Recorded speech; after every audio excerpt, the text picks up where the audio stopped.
All right, what's going on, ladies and gentlemen? Happy Friday to everybody. We made it through the damn weekend finally. Man, it's been an exhausting weekend. I can't speak for my buddy Jordan the Dealmaker, but I can speak for myself. It's been exhausting, long week. Been working a little overtime at my job, so it's been kind of crazy. But this is our first episode of Inside the Sandstorm. It's a new show that we're going to do. Like I said, if you were here last week, this is what we're going to do to break down, analyze, and predict the upcoming ball game that's going to be happening the next day, Saturday. So welcome everybody in. Welcome Jordan. I hope you had a good week, buddy. And we're going to kick this thing off. We're going to talk a little bit about the schedule and predict it, give our thoughts, and see where we land as far as each other's opinions. And hopefully we can get the chat going and get some participation. Like we said last week, this night is driven by the fans and the subscribers that come on here. So welcome everybody. Make sure you hit that like button, please. The like button, that big old thumbs up button. Hit it, smash it. Get more people in here. Let's get this thing rolling. But anyway, what's up, Jordan? Oh man, just another beautiful day to be on the right side of the dirt. That's all I can say. Been a great week. Had some rain, which is good for the crops. Some cooler weather, overcast days, and just thankful to be here and looking forward to the season. Let's talk about our Gamecocks. Oh yeah, that's right. We're gonna start this off early. We're gonna start this off a little different. We're gonna talk about the schedule, but first of all, I don't know if you saw it or not, but we got a commitment today. Depends on what website you look at, Rivals, 247, whatever.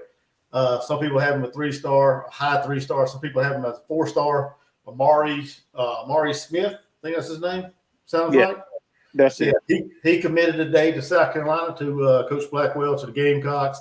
Young man out of Florida. He was already committed to Florida State, and there was some rumblings several weeks back about him flipping and coming to South Carolina. Had me kind of, when he did that, it kind of, just for the fact that his next commitment day was so far out, like 2 weeks out, it kind of gave me that sense of like, well, maybe he will, maybe he won't commit to South Carolina. Not that I didn't think he would. I just, you get that uneasy feeling when you have such a big gap between decommitment and your next commitment date. So I kind of thought maybe he would stay with Florida State or maybe he would come to South Carolina, but we ended up getting him. I haven't really watched all his film or highlights, but he seems like a pretty solid get for the Gamecocks. Add a little depth to the running back room. 5'11", about 195 pounds. And I think he had about 1,900 yards last year, 34 touchdowns. Yeah, he's got good, stats. I have to give him that. But to run in this league, he's got to put a little bit of weight on. I'm sorry. Yeah, no doubt. Well, we know that. I mean, he's going to come in as a freshman. He's going to get in that strength and conditioning room with Coach Day, and he's going to put some muscle on. No doubt. But everybody,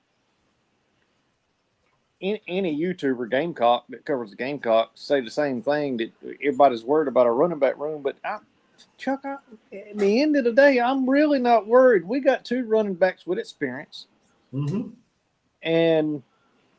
we got a pretty damn deep room. What, we got 4 or 5? That's pretty damn deep.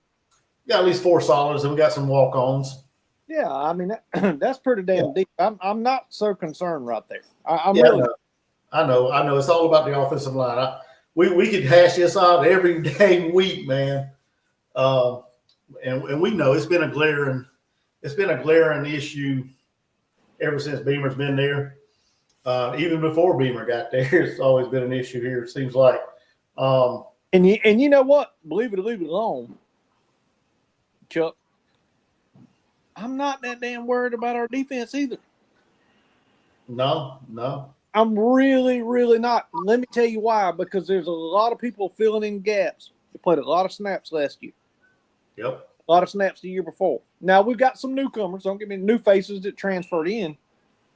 But everything I'm hearing that, like, we're going to have a legit defense again.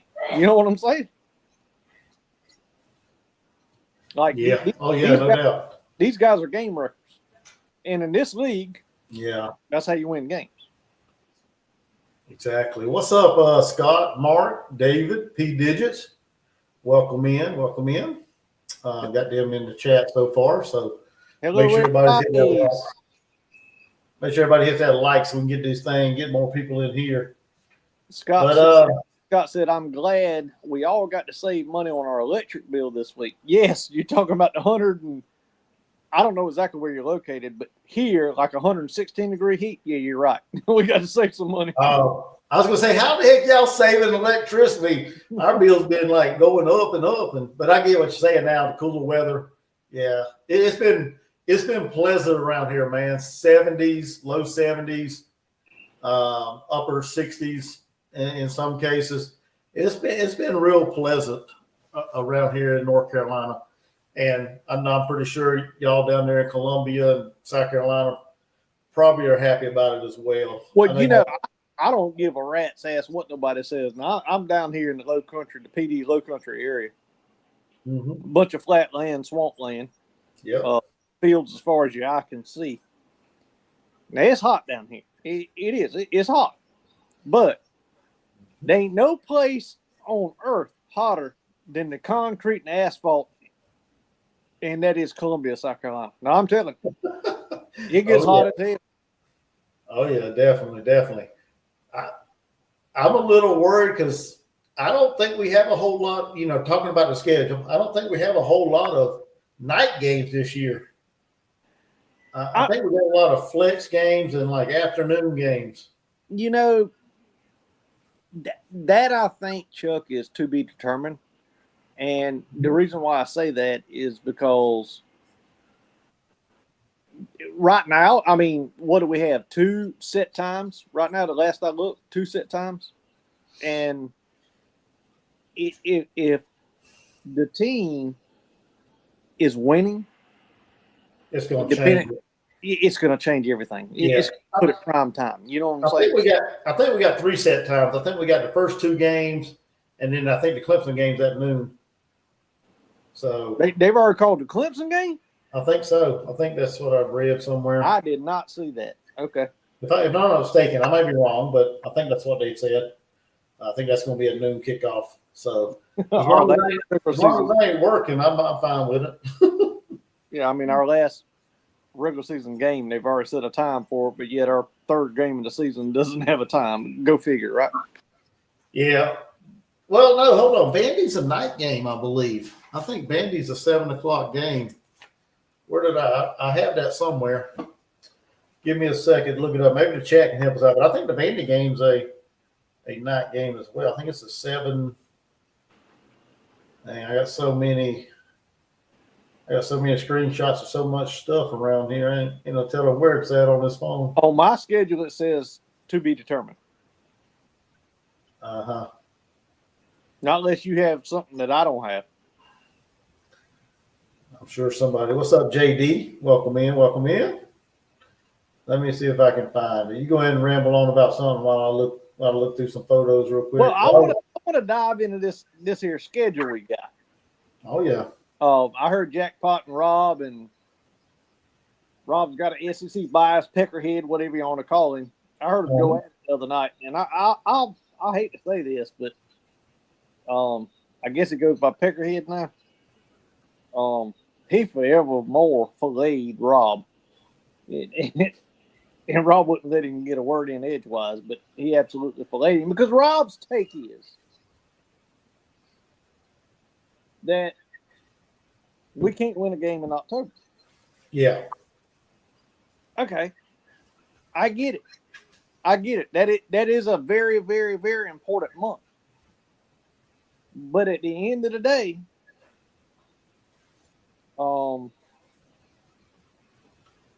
what the hell does it matter? We only lost 3 games last year, not counting the bowl game. Yeah. And the 2 that we did lose in the month of October were by a combined total of 5 points. So we're getting there. We're gaining ground. Ground. Yeah. Hey, Rooster's right. Vandy's at like 7:30, somewhere around there. South Carolina State's at 7:00.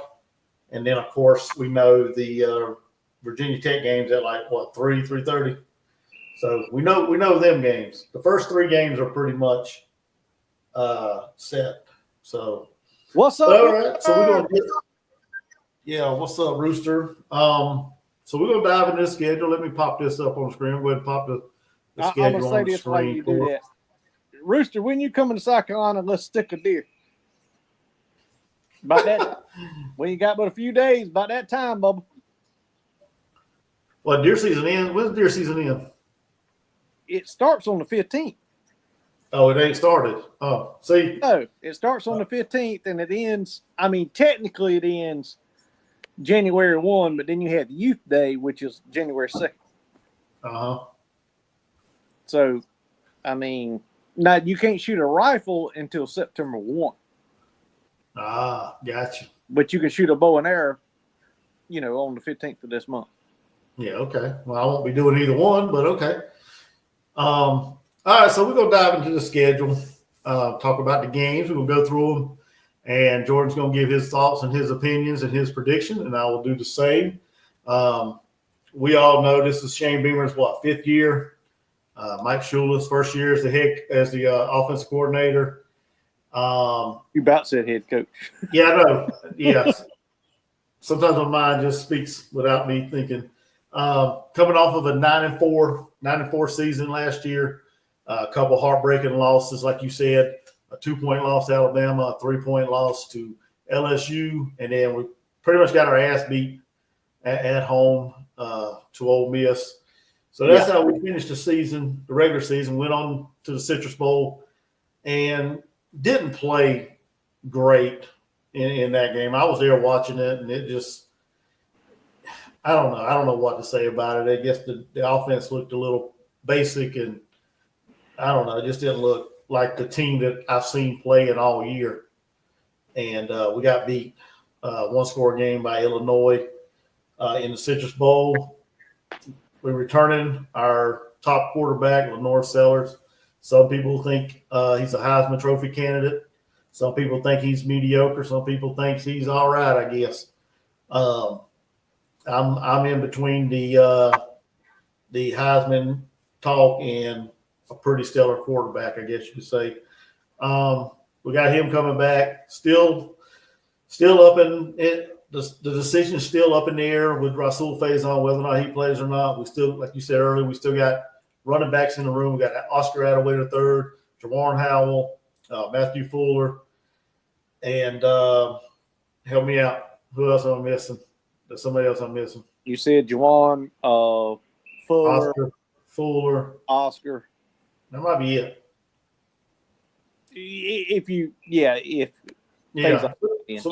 And then you got Faison if he's cleared to play. Who knows when they're going to make that decision? Who knows? They did clear him to practice, so that's, to me, and just like everybody else said, that seems like a positive if you want to look at it that way. Why would you clear him to practice if you're not going to clear him to play? Now, will they clear him to play in game 1? No. Game 2, game 3, game 4? Who knows? But I wish they would hurry up and make that decision. Let's get it on. He's been practicing. The little bit of clips they show, he looks pretty solid out there. But, you won't really know how well he's going to do until we strap it up and take on another team. And he's out there mixing it up and trying to run between the tackles and do his thing. So we got him back. We lost Josh Simon to the NFL, brought in Jordan Dingle, transferred from Kentucky, to help with the tight end room with Brady Hunt, Michael Smith. Hey, can I say something? I want to interrupt you right there. I think that's a hell of an addition. Yeah. Personally, I think that was a hell of a get. Mm-hmm. Talking about Jordan Dingle, right? Yes. Yeah, because he's more like a hybrid type blocking tight end from the way I understand it. He is. And that's what we need. And Brady Hunt, he's a dog on the offensive line as well as far as blocking, but he can also sneak out and get a pass or two. He had one against, who was that, Missouri? He caught that big third down pass, I believe it was. He did, yeah. And so he can get out there and catch it too. And Jordan Dingle, like I said, he can catch it. He's got good hands as well coming over from Kentucky. He didn't catch I don't think he caught a whole lot at Kentucky. I don't think he had a whole lot of big eye popping stats there, but he did what he was asked to do, and that's what he's going to do. At South Carolina. I mean, he was on the and like I shitty. said, huh? He was on a shitty team. I mean, Yeah, Brock Vandegrift really didn't, live up to the hype or expectations. I guess Kentucky thought he was going to, have there. We got also Michael Smith, like I said, a real talented I can't remember if I think he redshirted last year. We got him as well. Wide receiver room, Mazio Bennett, Nick Harbor, and Darius Jacob. Well, stop right there. Stop right there. I want everybody, which I know y'all are Gamecock fans, remember that name, Mazio Bennett. Just mark my words. Just mark my words. Remember that name. Because you're going to hear it a whole damn lot on Saturdays. I can promise you. If he can stay healthy, he will definitely be making some noise. Jared Brown, the transfer that we got from Coastal. I mean, we got some guys there. We got some talented coming in. The freshmen, Donovan Murph, Brian Rowe, Malik Murphy, Lex Cyrus, Jordan Gidron. And we got talent. Now, is it proven? Because we got this little talk last week. Is it proven talent? No. It's not. It's all big-time blue-chip recruits that a lot of teams wanted. South Carolina ended up getting them, keeping some of them home. And we'll see who pans out. Oh, we also got Jaden Sellers, Lenore's little brother. I forgot about him. I don't know how I did that, but he's on the roster as well.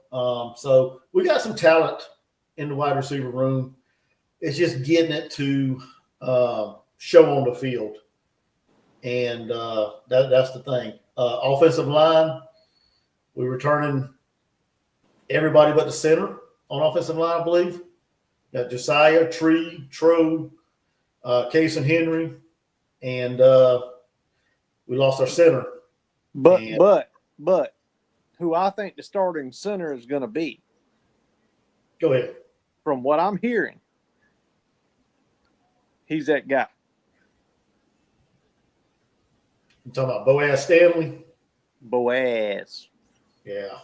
Yeah, so that's what I figured. I'm going to rename him. I'm going to call him Badass. Badass Stanley, yeah. He's a big dude, man. He come over from Troy, I believe it was. So why is it that Rooster made a comment, Mike Shula says we're going to simplify the offense this year. I hope that means verbal and blocking scheme. I can't disagree with anything you just said, but why is it that it seems, other than the quarterback, the smartest people on the field are damn offensive linemen? Have you ever noticed that? Yeah. Like verbally intellect. You know what I mean? They're very well spoken, educated. And to me, that's one of the issues I think that we have, is because we have two fat asses that make it more complicated than simply grabbing somebody between the numbers and holding their ass. I mean, it's not rocket science. I'm not going down that path again tonight. I know I did a couple weeks ago. I'm not going down it again tonight, but, Yeah, I got you. Defensively, we got some talent there. Like you said, I'm not as worried as some people are. I'm not worried at all. On the defense side of the ball, we brought in Gabe Brownlow Dindy. We got guys that can play that spot, man. You got Dylan Stewart off the edge, Brian Thomas Jr. the opposite side, Dez U. We got guys there. We got a linebacker core that I'm honestly excited to see, man. Just hearing them speak. Justin O, Sean Murphy, the young man that come over from Alabama, I believe it was, Fred J.R. Johnson. I'm a little excited about the linebacker room, man. I am.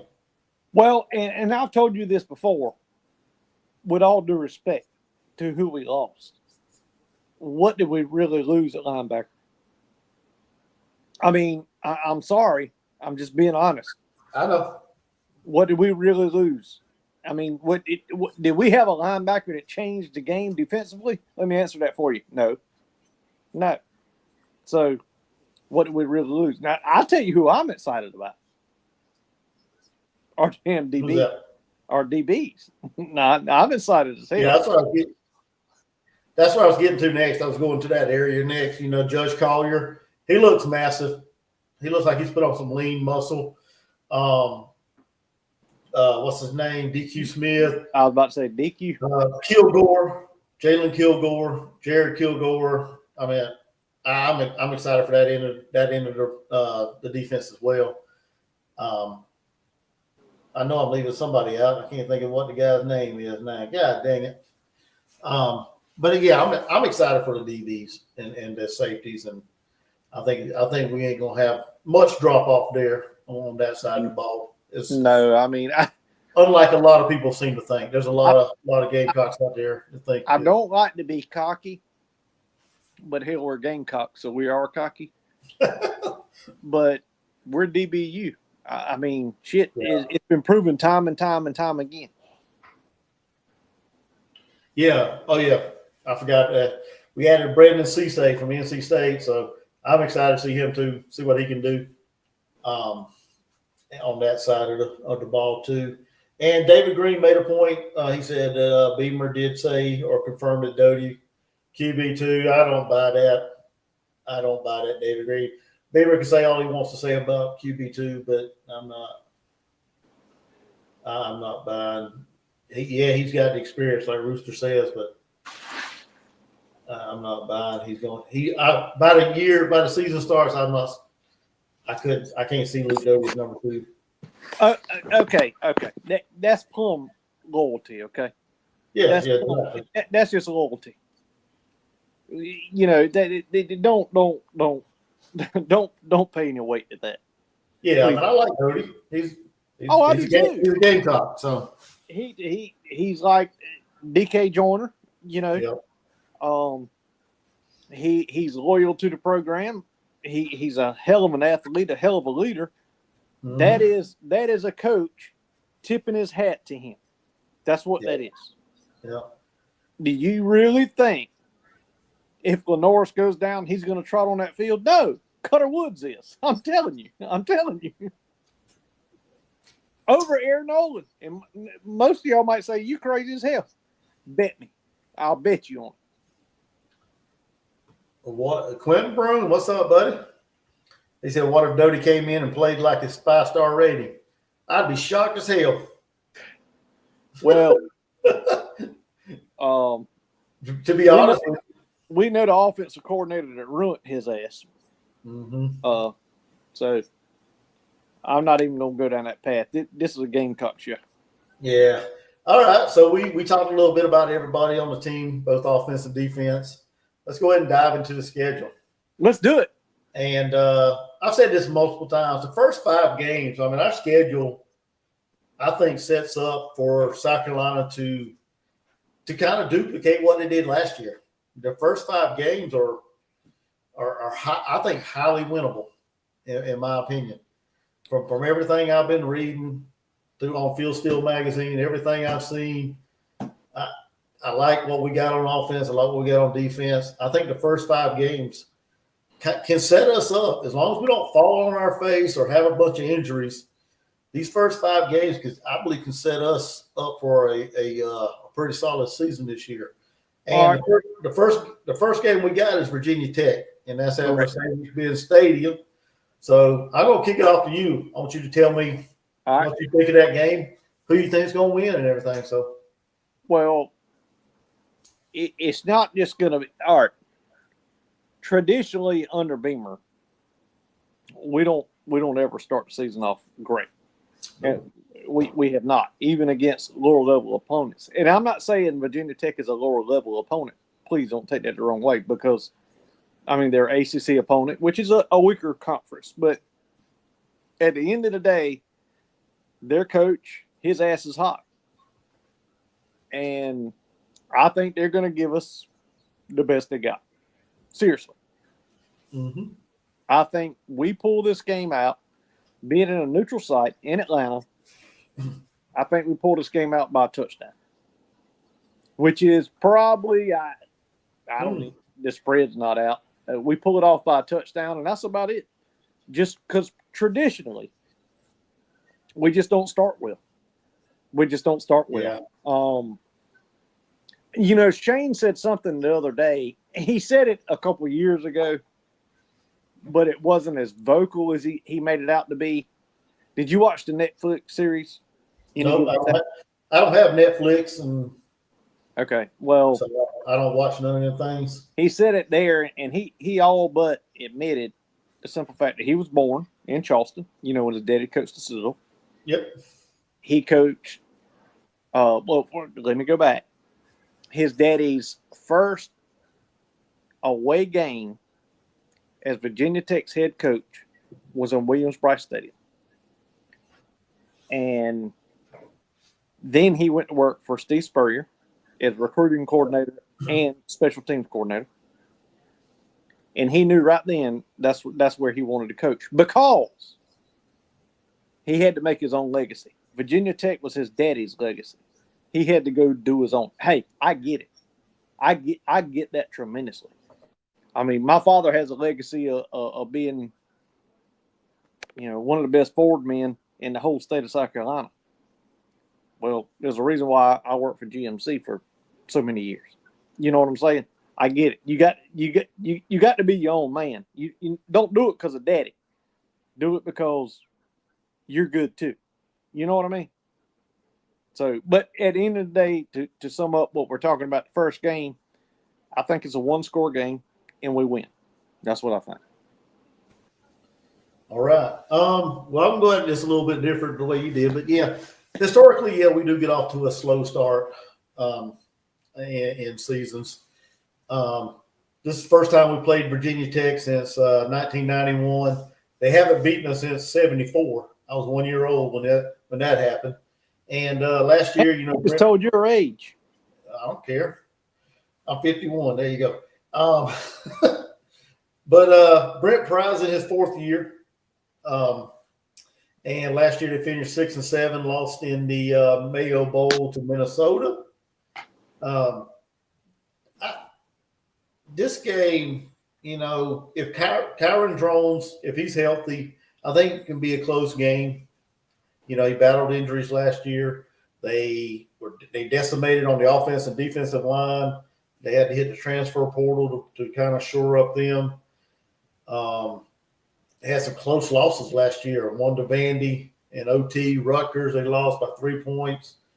Miami, if they could have completed that Hail Mary, they would have upset Miami.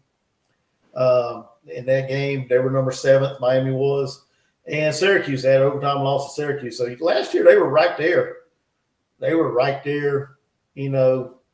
A couple possessions, and that's 4 more wins. That's 4 more wins for them, But they didn't get it done. So, the record is what it is.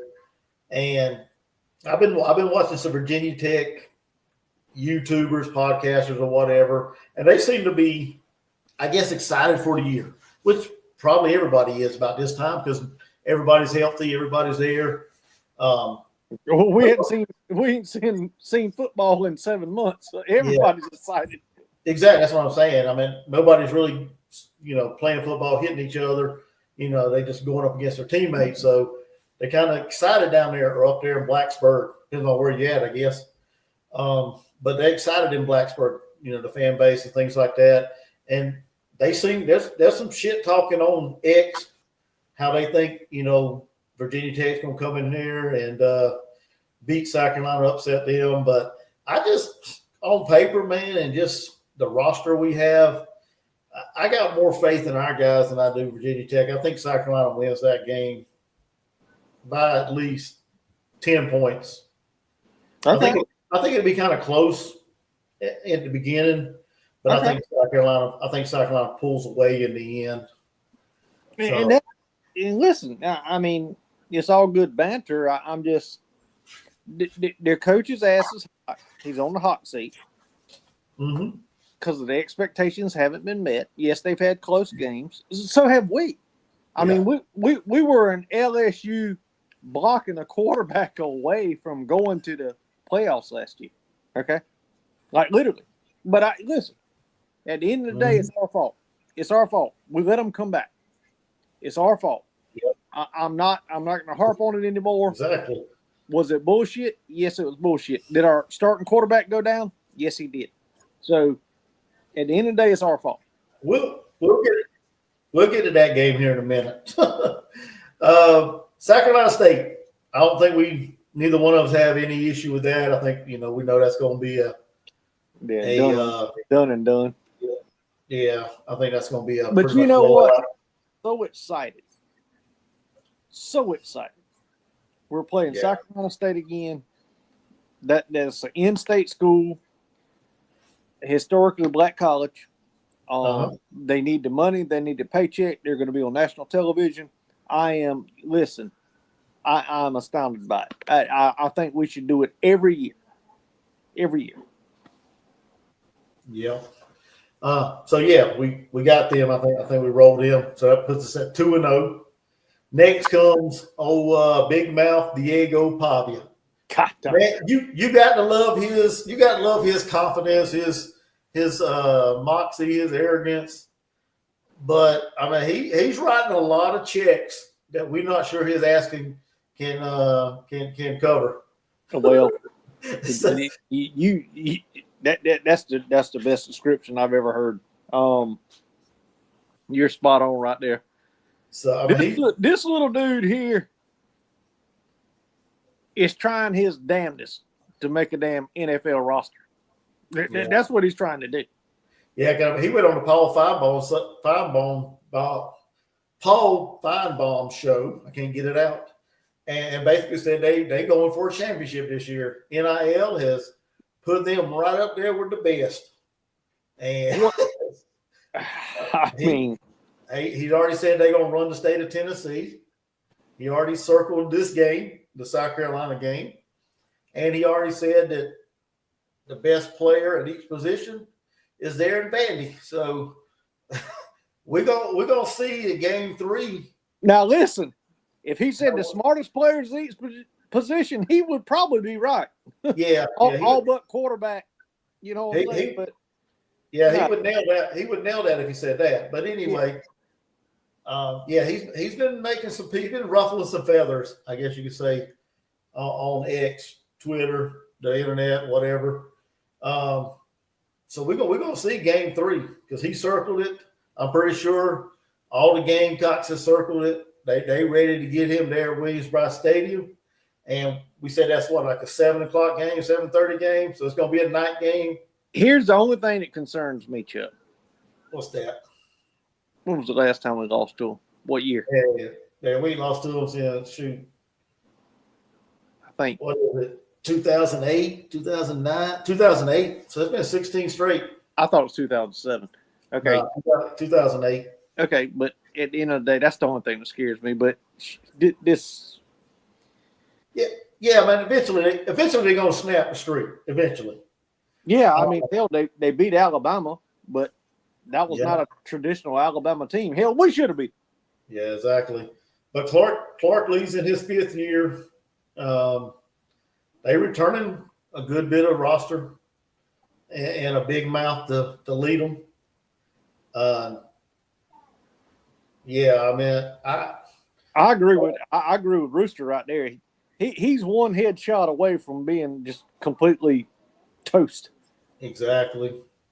I don't think Sacramento loses this game. I think everything that Pavia has been talking is just gonna come back to bite him in the rear end of this game. But you know what? Do you blame him? No, you got to love his grit, his moxie, his arrogance, man. He's confident, dude. You got to love that. If I was a Vandy fan, oh hell yeah, I'd be eating it up, dude. That's what you want. That's what you want from your leader. You want somebody that goes out there and thinks he's going to win every game, whether or not he does or not. You want a deal maker, somebody that's verbal, that ain't scared to say what he's got on his mind. You know what I'm saying? Well, I guess you could describe him as that, but I ain't like that. I mean, you got to be smart enough to know reality is reality, and he's not. But you know what? He's a kid too, so. Yeah, he's just a young kid living, man. There's nothing wrong with that. But I think South Carolina keeps the streak rolling. I think on paper and talent wise, I think we a better team than they are. Mm-hmm. And I think we get at least a 2-score win out of that game and go 3-0. I would say, in my opinion, score is going to be 27-10. 27-10. Yep. Yeah. Hey, Rooster hit it right under the lights. Williams Bryce, he ain't gonna know what the hell's going on. No shit, he ain't ready for that. All right. So now we're gonna move on. We go on the road to Faroe Field in Como, Missouri, to battle for the Mayor's Cup. I guess that's what they still call it. So, what's your take on that game? Gonna be a close one. Just like it was last year. For whatever reason, the drink has Shane Beamer's number. And I think it will be I don't know, it'll be a pretty high score ball game, in my opinion. Now, hell, I hope I'm wrong. I hope we got 54, they got 14, But Missouri's tough. They're tough. They got grit. And Drink, as nerdy as he is, looks like a damn banker. He's had our number for years. I think that game will be. I think we'll win, but again, it'll be 1-score game. I think we'll win, and I'm gonna go way off of football scores. I think we'll win by 5. Hey, it's possible. But the way I look at it, man, last year was great, man. We finally beat Eli Drinkowitz. That's something that we've never done. He brought an Appalachian State team into Williams-Brice and hand us a loss. He's beat our ass every year he's been at Missouri, and finally last year was able to get him. Yeah, it came down to the wire, a shovel pass to Rocket with 15 seconds or whatever it was to go in the game. But we finally beat the dork, I guess you could say, or whatever name you want to call him. And he's a heck of a coach, man. He gets the most talent out of, or the most productivity out of what he's got. Yeah, productivity out of his players. And you got to admire that, man. If you can bring some players in there that 2, 3 low 4 stars or whatever, and you get the kind of productivity he's gotten out of them, you got to admire that. He's hit the transfer portal, brought in some good talent every year. So he's getting the production out of the players. Well, and he does it to South Carolina out of hell hate because he wanted that job. Yeah, exactly. No Brady Cook, no Drew Pine. They gone. They brought in Bo Prabula from Penn State. He was a 4-star transfer. Not really seen a whole lot of action, so I don't know if he's going to be the starting quarterback. Rooster said he haven't named a starting quarterback, which I don't think anybody's named one yet, really. I mean, we know who ours is, but some of these teams are brought in transfers that between us, Texas, Penn State, Georgia, LSU, Georgia, that's about it. Yeah. So they brought him, or they got him in there, and we'll see what he's going to be about. They brought in a running back from Louisiana Monroe who led the FBS in rushing. He had a little over 1,300 yards last year. Ahmad Hardy. So they don't have no more Nate Noel, Marcus Carroll. They gone. No Theo Weiss, no Luther Burden. They got their tight ends back and Marquise Johnson. And then they added a wide receiver from Mississippi State, Kevin Coleman. So we'll see what they got. I mean, I haven't seen Bo Prabula. He may be a gunslinger. He may be a game manager. And like I said, Drake does a great job at fucking with us. And I didn't mean to say that word, but he does a good job of. It's the truth. I mean, he does a good job with what he's got of making our game hell for us. I got this game as a toss up, man. This game can go either way, man, because we've struggled in Como, no matter if it's Connor Shaw or whoever the quarterback may be, whoever we got on the roster. Look at the facilities. Why wouldn't you struggle there? I mean, shit. It's not. It does to me. It doesn't scream SEC environment. No, it doesn't. When I look at it on TV, so I kind of think that's going to kind of lull us to sleep as far as the team, and I hope that's not the case. But it gives you that vibes like it's just so boring and so not supposed to be a football game that I think it's going to mess with our guys, and I think it's going to be closer than what it should be. I think it's going to be closer than what it should be. But I think South Carolina can keep the streak going against Eli and get out of there with I think we're 4-0 with a field goal win and move to 4-0. So you said a field goal. I said 5. So we're close. We're close on that one. I think that's my thought. So okay, now the next one scares the shit out of me. So yeah, the next one coming up is Kentucky. So. Yep. That scares the shit out of me. Because we put a forevermore ass whipping on them last year. Stoops, I think we would all agree, thought he had the Texas A&M job. Would we all agree with that? Probably let his foot off the pedal. I wish Big Barney Ross was in here. He may be. He could give his opinion, but the Kentucky game actually scares me more than the losses I have slated for. Does that make sense what I'm trying to say? Mm-hmm. Who the hell's going to be the quarterback? Shit, I don't know.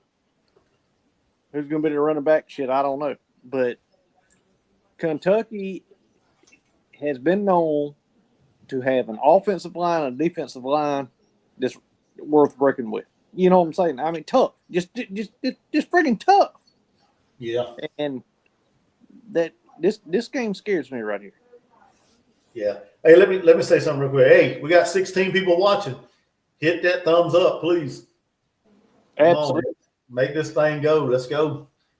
Now go ahead with your statement. I just wanted to make that point. No, that's it. I mean, I'm just saying this game is a scary game to me. Yeah. This game's a scary game. Do I think we pull it off? Yeah, I do. But if we were going to be favored, if we lost this one, it wouldn't shock me, Chuck. It would not shock me. Oh, honestly, it would shock me. Well, and this is what I've come off with it, or is what I look at it. You know, Kentucky's coming off of a bye, so they got an opportunity to come in there rested and to put a good showing on.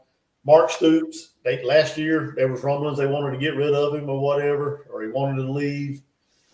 Brock Vandegrift, he come over from Georgia, didn't do shit. He fell on his face. So he's not there no more. Now they got Zach Calzada, the young man he come from Incarnate Word, I think is where he was last year, but he was at Texas A&M and Auburn. So they got him in there. Will he be the starter? Probably more than likely, I would guess. I'm not sure who their backups are behind him. I didn't go that far down their roster, but I would probably venture to say that Zach Calzada will probably get the nod at quarterback. And we'll see what he does. I mean, he lost Barry and Brown, and Dane Key, two of their wide receivers. Both of them guys are gone. Barry and Brown went to LSU, I believe it is. They lost, as we mentioned earlier, they lost their tight end, Jordan Dingle.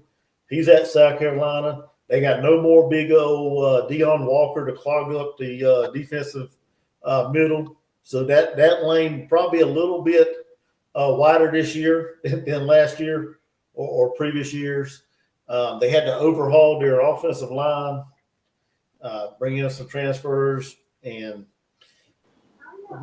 we don't know what they're going to have as far as that, or I don't, I should say. Well, opinions are like assholes. Everybody's got one, and I say it all the time. At the end of the day, this is a game that scares me. Yeah, Rooster said he ain't scared of Kentucky, and I ain't either. I think this is okay. I think this is the time of year. Like I said earlier, South Carolina by this game they're gonna be. I think they're gonna be humming on both sides of the ball. I think they're gonna be. Listen, I hope like hell y'all are right, and they're gonna feed off the crowd because it's gonna be at Williams-Brice. And I think South Carolina goes, or I think South Carolina gets the win. I hate throwing scores out there, but I think they're going to win by at least 10 points. Okay, I think this game is a make or break for our year. Truly. This is the game.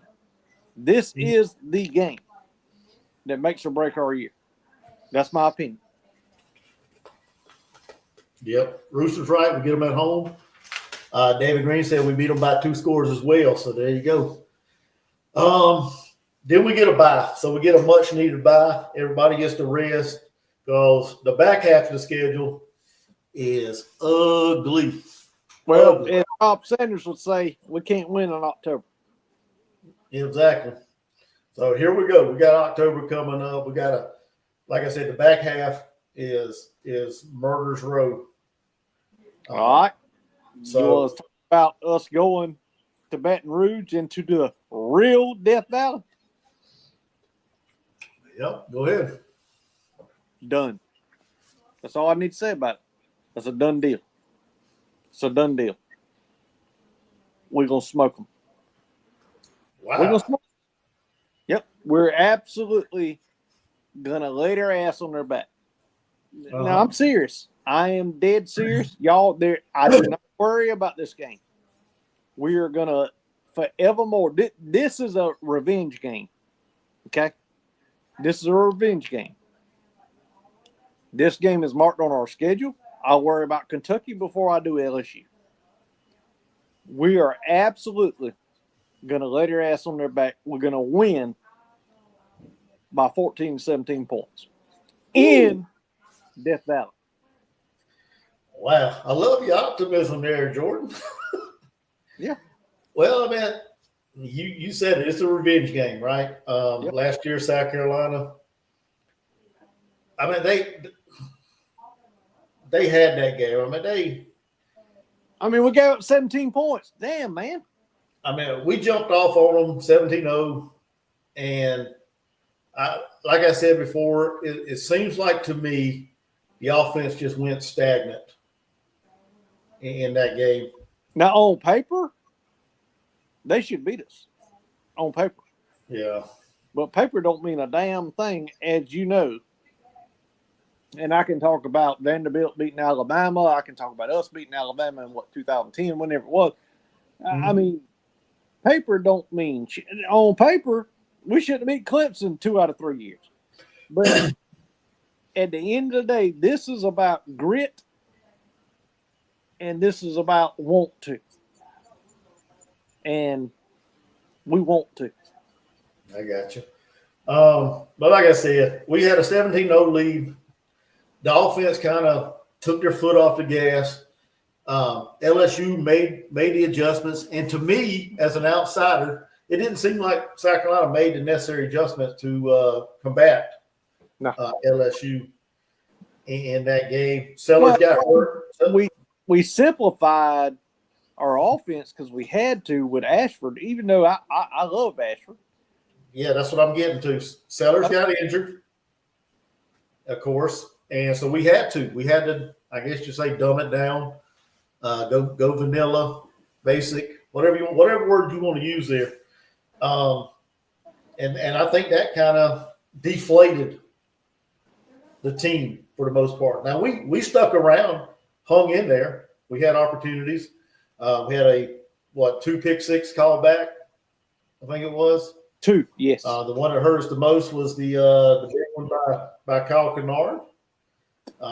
But that's the game of football. You know, you can't let the referees determine the outcome. Well, and I'm going to say this one more time. I'm not harping on it. But I want someone to make it make sense to me. And I'm not living in the past, but I'm bringing it back up. When the ball is intercepted, every offensive player then becomes a defender, correct? Yeah. That's all I'm going to say. That's all I'm going to say. Yeah. But they bring back Garrett Nussmeier. He threw for over 4,000 yards, 29 touchdowns, 12 interceptions. They brought in Berrien Brown from Kentucky, who didn't have the best quarterback. So we really can't tell what he can do now that he's got a quarterback that can get him the ball.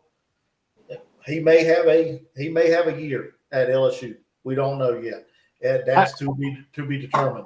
That Nussmeier character is a good quarterback. Now, listen, I'm not going to say anything different because he is a good quarterback. But, I mean, he's no – and I know nobody, a Gamecock fan, not going to like me saying this. He's no Klubnik. He's no Sellers.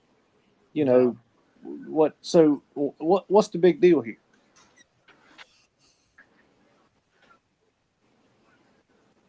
Do you agree? Do you agree with that? Yeah, I agree. I mean, he's a game manager. Yeah. I mean, he's not going to go out there and. He reminds me of Stetson Dan Bennett. Yeah. And their run game wasn't all that good last year. And like Rooster pointed out, Durham, the running back, that's when they started clicking, and we didn't make the defensive adjustments to stop him. That's whenever the game kind of switched to Rooster, is it our D line or was it our linebackers? And I go back to what I said earlier. Yeah, everybody talks about our linebackers, but what did we actually lose? It could be both. I mean, because if the defensive lineman is not getting off their blocks to fill that run lane, then the offensive linemen, they're getting to the second level and blocking the linebackers. I mean, it could be both. Well, I personally think it was the linebackers. Personally, just my opinion. I mean, there's an issue when Nicky Memori, which if anybody's ever stood beside him like I have and met him in person, he can blow your world up. Now, don't get me wrong, he can blow your world up, but he's not the biggest guy in the world. Now, he's fast. He's fast as lightning. But when you got him and DQ Smith leading the team in tackles, and your damn your linebackers aren't, that's a problem. Yeah.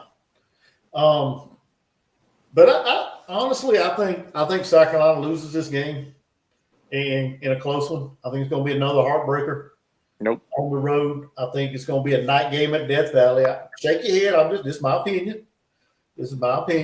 We haven't beaten LSU since 1994. We've only beat them twice in history. 1934, I believe, was the other time, or 1940, way before I was born. I understand. David Green might have saw that game. I don't know, but we'll lose to Kentucky before we'll lose to LSU. Okay. Well, we're gonna agree or disagree on that. Because I think South Carolina loses a close one, and I know there's some people in the chat seem to think South Carolina's going to win as well. I value y'all's opinions as well, but that's just the way I see it. I think we're going to come up with another heartbreaking loss to LSU and fall to 5-1. So you got us at 6-0, and I got us at 5-1. Is that correct? Well, we could be 5-1. I said Kentucky's a toss-up. But I still think we pull it off. So yeah, we're 6-0. 6-0. So that's why I want a definite answer from you now. Yeah, I can say we can have all toss-ups in this thing. Well, I mean that's my opinion. Yeah, I got you. Everybody's got one, man. We value that here, just like in the chats. We got some people talking here. JD said Brian Kelly's coaching for his job this year. No, I think he's right. I honestly think he's right. Well, yeah, maybe. I mean, LSU, their expectations are higher. So I think he's probably on to something there. Rooster said the D-line couldn't get off the blocks. Same crap happened in the Mizzou game. So there you go. Scott said LSU's going to be tough. That's what I think too. And David Green wants to see what Dylan Stewart's going to do in LSU. But moving on, we welcome in Oklahoma to Columbia, a return game, if you will. This is Brent Venable's 4th year. I think he's coaching for his job. Yes. I think he's on the hot seat, and I think this is kind of like a make or break year. I didn't realize he'd been there. This is his 4th year. I didn't realize he'd been there that long, honestly. He has. But last year they finished 6-7. They lost to Navy in the Armed Forces Bowl. Before the fans could sit down, South Carolina was on top 21-0 in that game. Yes. You know, a scoop and score by Tonka, I think it was. I was going to say our defense played a big role in that. Mm-hmm. A huge role. They outgained us. If you look at yardage, I think it was like 270 or something like that at 250. So it was real low. I mean, we didn't really put out your defense and your special team scores. I mean, who gives a shit? Yeah, exactly. But they bring in another transfer quarterback, John Mateer from Washington State. He's got some solid numbers, a little over 3,100 yards, 29 touchdowns, 7 interceptions, about 65% completion. Dion Burks returns, and they add 7 players from the transfer portal as far as the wide receiver room. No more Danny Stutzman, their all-pro linebacker who had 3 straight years of over 100 tackles in the season.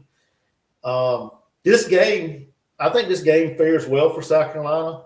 And the reason why I say that is because Oklahoma's coming off of the Red River Showdown, or whatever they call it. I guess that's what they call it now, against Texas. And, since 2000, Oklahoma is 24-2 after the Texas game. And one of them games was South Carolina last year. Well, it is Red River Showdown. You are correct. Yeah. And reason being is because the Red River is on the state line. That separates Texas from Oklahoma. Yeah, I got that. But I think South Carolina hands them another loss, just like they did last year. I don't think it's going to be as bad. I think it's going to be a good game, but I think it's going to be probably about a 7 to 9 point spread, maybe. I don't think it's going to get double digits, but I think South Carolina has them another loss coming off their Red River Showdown. South Carolina gives them another loss. Yeah. Okay.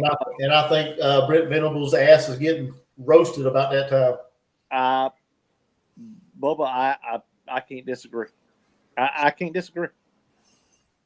Now, Rob Sanders, I'll tell you different. But anyway. Hold on. Was that October? No, we're supposed to lose that game. My bad. According to Rob, we're supposed to lose that game. So yeah. But yeah, I got us winning that game. And moving on to let me get my notes right. Let me get on the right page. Alabama. Unless you got something else you want to add to Oklahoma.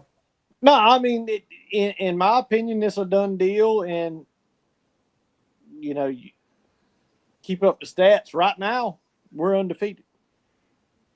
Yeah, I got to other than a questionable Kentucky game, we're undefeated.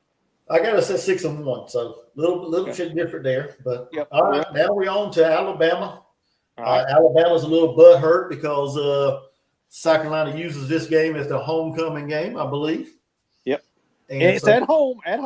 So they using it. They seem to be disrespected. I guess because most of the time when you play homecoming games, it's supposed to be teams you should demolish, but powder puffs, yeah. But Rob DeBoer, he's not Rob, Kalen DeBoer. I mess that up every time I say it. I won't say Rob DeBoer, Gamecock, but no, Kalen DeBoer, year 2. They had a great year last year, just like South Carolina, barely missed the playoffs. Lost in the ReliaQuest Bowl to Michigan in a rain-soaking game, actually. No more Jalen Milroe. He's gone. Ty Simpson, he's taken over the helm as far as I know. What can he do? Some Alabama fans don't really have faith in that guy. But I mean, what can he do? We really don't know. He really don't have a whole lot of stats. I think it's like 100 and some yards total, maybe at the quarterback position. They do return Jam Miller, their running back. Ryan Williams, the explosive young wide receiver that everybody loves. He's a baller. Jeremy Bernard, he comes back as well. The whole left side of their offensive line's gone, so they had to, rebuild that side of it. So that opens up the door for Dylan Stewart. I mean, you got some unproven talent on the left side. Now, it's Alabama. I'm sure they got bodies. I'm sure they got plenty of solid bodies that they can throw on the left side. They can probably produce. But can it stop Dylan Stewart? Can Dylan Stewart feast on that young or that inexperienced, side of the ball? I think he can. I think South Carolina wins this game. I think they get their revenge from last year. I rewatched some highlights of the game from last year before I come on here tonight, and we just flat out we lost that game ourselves, man. It was Lenore's dropped the ball several times, put the ball on the floor, overthrown 2-point conversion. Missed field goal. I know everybody loves to hear that. So we ain't gonna get it down. We ain't gonna go down that rabbit hole. Especially me. We're not gonna go down that rabbit hole. But in the end of the day, it was a collective team loss. I mean, how do you miss an open receiver on a 2-point conversion and you sell it 5 feet over his head? A poorly thrown ball at the end of the game after you get after you get the onside kick. That sealed the deal. I think South Carolina it's going to be a close game, but I think South Carolina can get a win here against Alabama. Because, like I said, Ty Simpson's unproven, and the left side of that offensive line is to be determined. All right. I think it's a 14-point loss. Woo! At home. Wow. Any explanation as to how or why? Yeah, at this point, we're going to be high on the hog. We're going to be ranked in the top 10 in the country. Anytime that happens, we always shit the bed. This is the shit the bed moment. This is the shit the bed moment. Okay. I got you. What's up there, Nate, here and there? How you doing, buddy? Xavier Lowell Hill. I ain't never seen you in here, I don't believe, but appreciate you. Make sure you hit that subscribe button if you haven't already. Hit the like button. Everybody hit the like button, please. Or hit the thumbs down if you want to. It don't matter. Just keep the algorithm going. But yeah, let's get this thing going some more, man. We got a solid crowd in here, and we 8 games into it, getting ready to talk about Ole Miss as South Carolina goes on the road to Oxford to take on. Can I start this one? Yeah, go ahead, man. I think we finally get them. I think we get them in the groove. We get them. And I don't mean just like get them by 3 or by 7. I think we get them by minimum 14 because we're going to come off the loss to Alabama and we're going to be pissed the hell off. Yeah. And Kiffin loves to troll. He don't just troll us. We see that he trolls us, but he trolls every damn body. Yeah. But it's just one of them kiss my ass moments. You know what I'm saying? Yeah, I got you, man. That's my opinion. Now, all of this goes back to one player. This is if our quarterback's healthy. All of it. Yeah. Rooster made a good point going back to the Alabama game. He said we killed ourselves in that drive before we tried the field goal, the one that we missed. Lost yards after timeout, and then got a penalty, backed our kicker up 10 yards before the attempt. I didn't forget about that. True. We forgot about that. So I didn't forget about that. So I mean, you got to take you got to take things into consideration when you talk about just a missed field goal. You know, like I said before, there's a lot of stuff that goes on. It's not just line up and put your foot on the football and kick it through the uprights. There's a lot of stuff that goes on to that. But now we had Ole Miss, like I said. Lane Kiffin, he's been there 6 years. His wide receivers are all gone. Caden Lee's the only one that returns that has any production, I believe it is. Logan Diggs coming off an injury. He's there. That was a player that South Carolina tried to get when he transferred out of Notre Dame. Yes. He ended up going to LSU, I believe it was. And now he's at Ole Miss. Now he's there with Lane Kiffin, Caden Lee. And they're bringing in, or they got Austin Simmons is the quarterback that's taking over for Jackson Dart. This game's on the road, and this just like you said, Lane Kiffin, he's an offensive, like, I don't want to say a genius, but I mean he's a good play caller, and he likes to troll people. Not just South Carolina, like you said, he likes to troll everybody. He is the closest offensive play caller that I've seen that's not gimmicky to Steve Spurrier. Yeah. Like, he goes with the flow of the game and knows what to call and when to call it. Yeah. That's my opinion now. And Ole Miss is coming off of back-to-back road games, Georgia and Oklahoma. So, I mean, how healthy will they be when South Carolina comes to town? I hope this game is a toss-up, honestly. I think it's going to be a real close game. And just for the simple fact that Lane Kiffin likes to troll us, I think they get us, man. I think they sneak out of there with like a last-second field goal. Wow. And get us. Honestly, I do. And I don't know why. I mean, I thought about putting this as a win, but just something, man. Lane Kiffin just – I don't know, man. I just think I just feel like it's gonna come down to the last second, and they're gonna hit a field goal they need and get the win. So, okay. So I have us at 1 loss at this point, and you have us at 2. I have us at 7-2. And this is me being as realistic as I can be. I mean, it's hard to go on the road in the SEC and get a win, and Oxford is no exception. I think I just got that feeling, and I hope I'm wrong. I mean, I want us to be 7-1, 8-0, you know, at this, or 8-1 or whatever by this time or whatever. But that's what I have us as. That's just where I'm at right now. Okay. Now, if you'd have gave me a couple more weeks or another week, I probably would have had us winning this game. But since we're doing this tonight, that's where I failed today whenever I was thinking about that game. Because that was one of the ones, like, I had 3 toss-ups on my card. And this was one of them. The Missouri, the Ole Miss, and the LSU game. Okay. These were all my toss-ups. I respect the hell out of it. So, but right now, we got 1 loss. Yeah, you got us at 1 loss. I got us at 2, and on to Kyle Field, Texas A&M. The 12th man. The 12th man. The dudes with the toy rifles.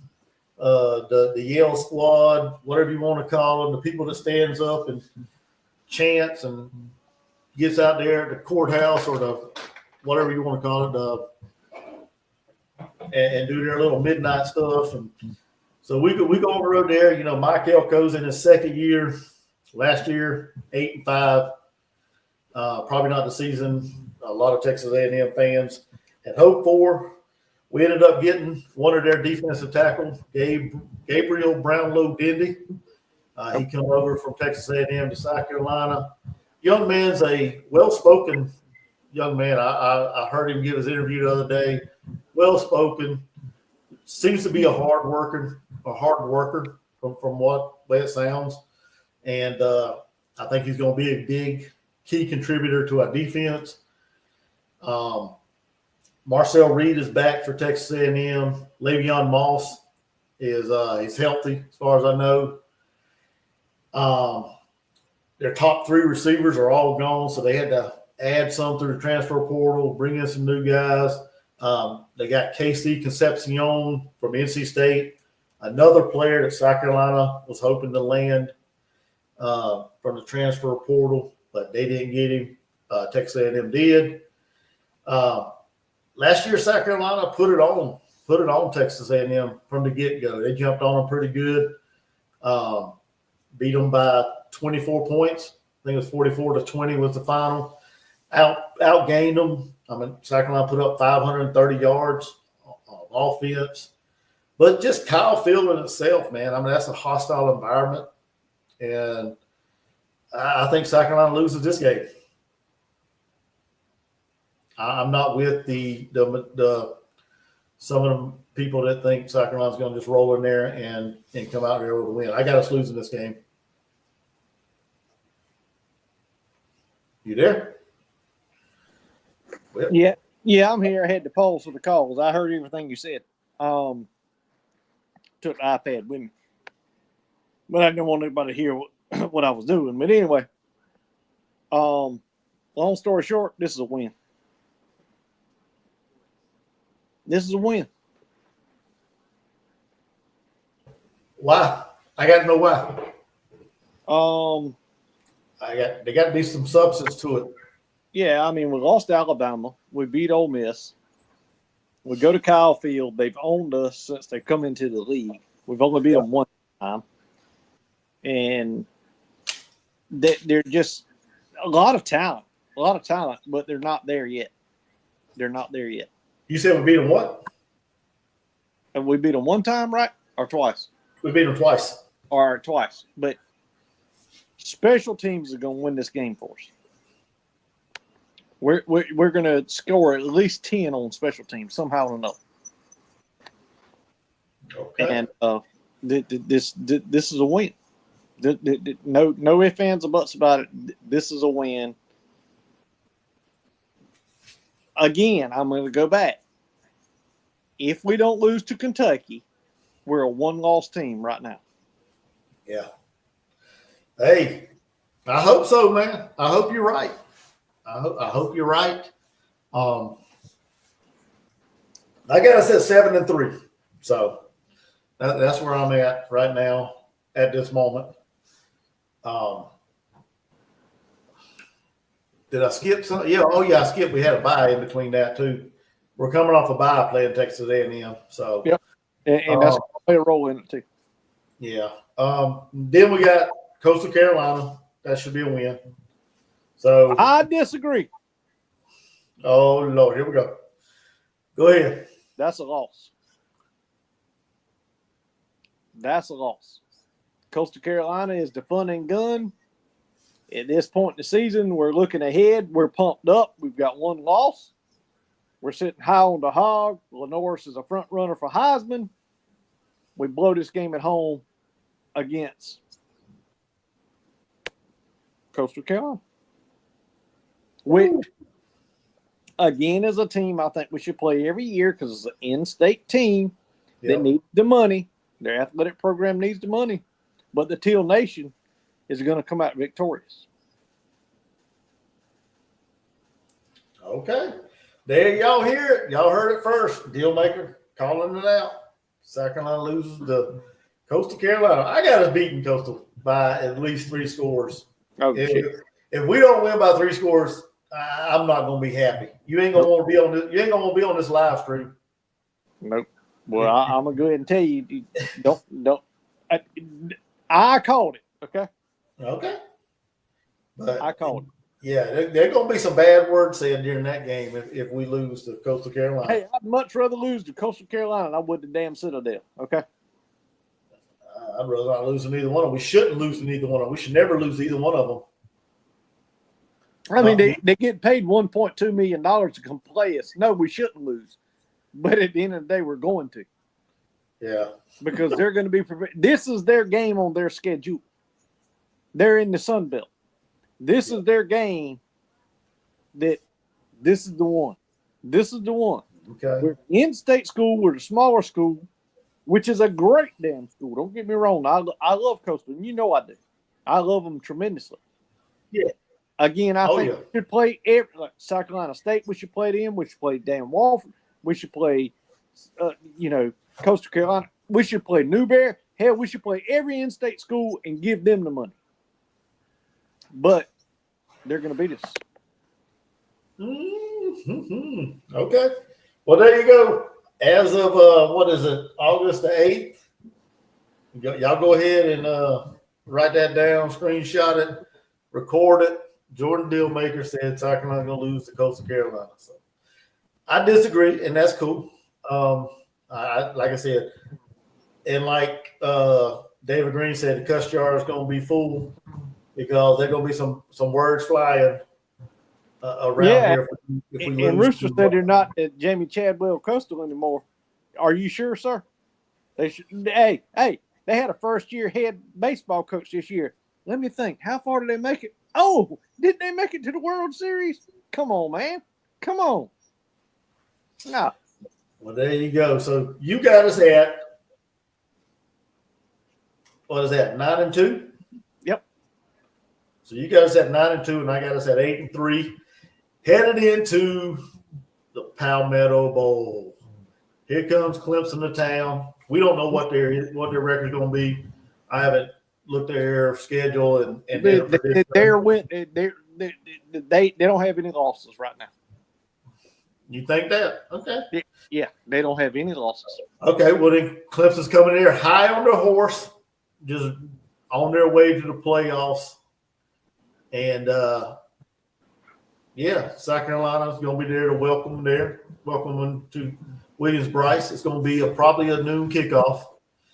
And I mean, we know it's a rivalry, man. I mean, both of these two teams hate each other. And I don't want to say hate. They dislike each other a lot. And it's going to be a good matchup, man. You got talent on both sides of the ball for both teams.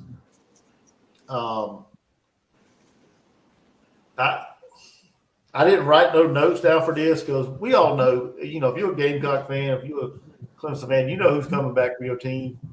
Klubnik, Tonio Williams, Brian Wesco, Peter Wood, or the defense they got. I mean, pretty stacked. They brought in Tom Allen, the defensive coordinator, came over from Penn State.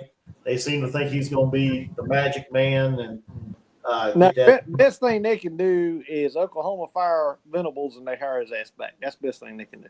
Yeah. I mean, they think he's going to have the defense humming.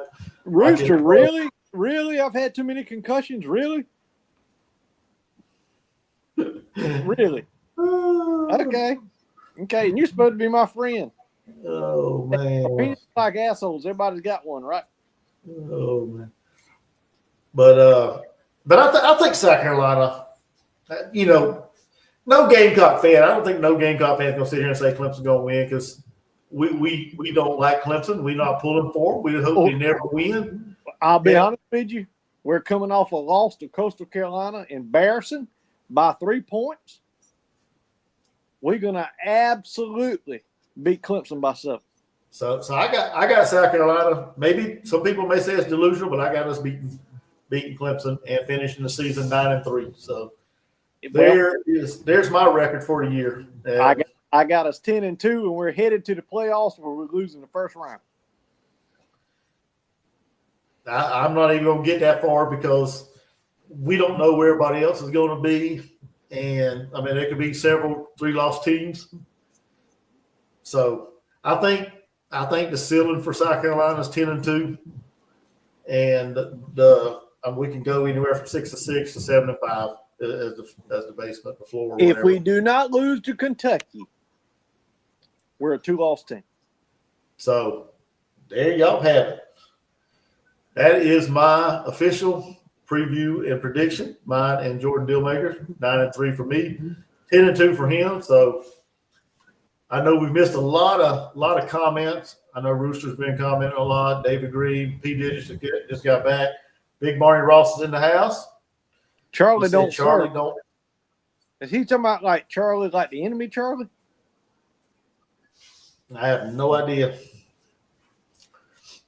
Xavier is in the house as well. He said our ceiling is 11-1.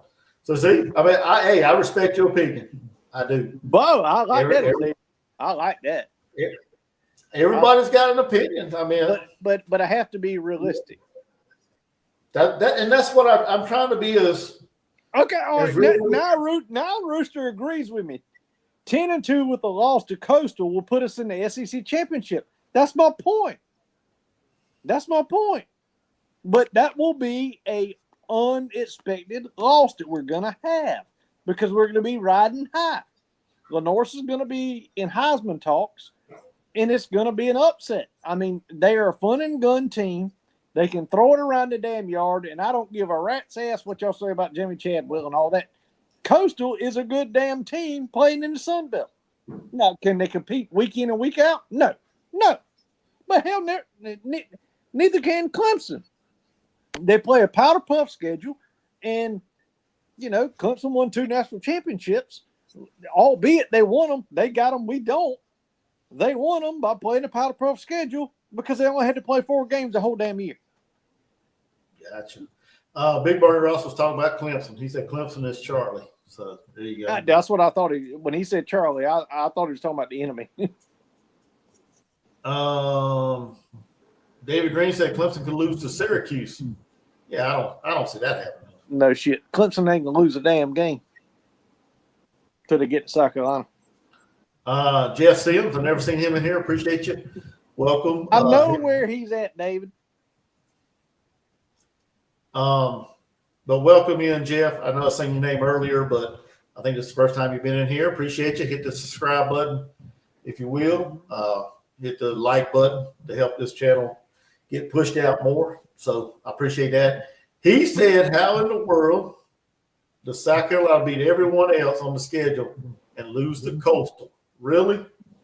So he disagrees with you as well. I explained it. So, I mean, like I said, I explained it. Everybody's got that ain't the only loss I've got us down for. Yeah, you had us losing to who was it? Yeah, Alabama. So okay. But I still think I said it when we talked about it. I still think Kentucky's a damn toss-up now. That's a loss that we're not expected to have. But Mark Stoops somehow listen. Do I think Beamer's a great coach? Not yet. Do I think he's a good coach? Hell yes.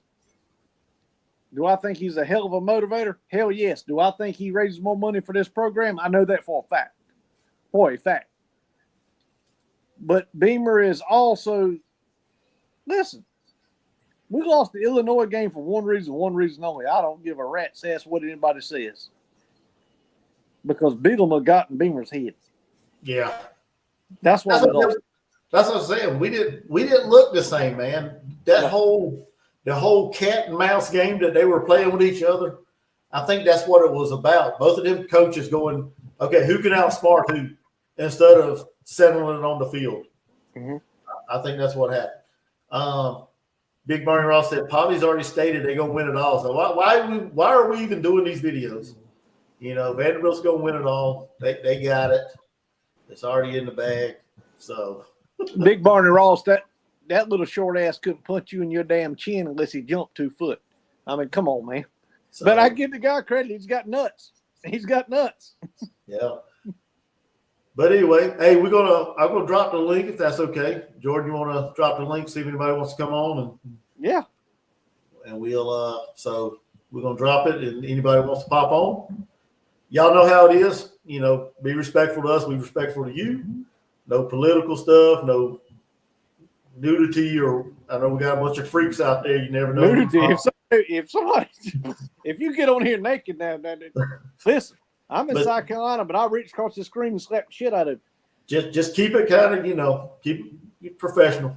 We all grown ass adults in here, so we're gonna drop the link. Anybody wants to come on, let's do it. And I hope Rooster comes on because he said I had too many damn concussions when I played ball. I had a couple, but that damn. I probably get more hunting and fishing.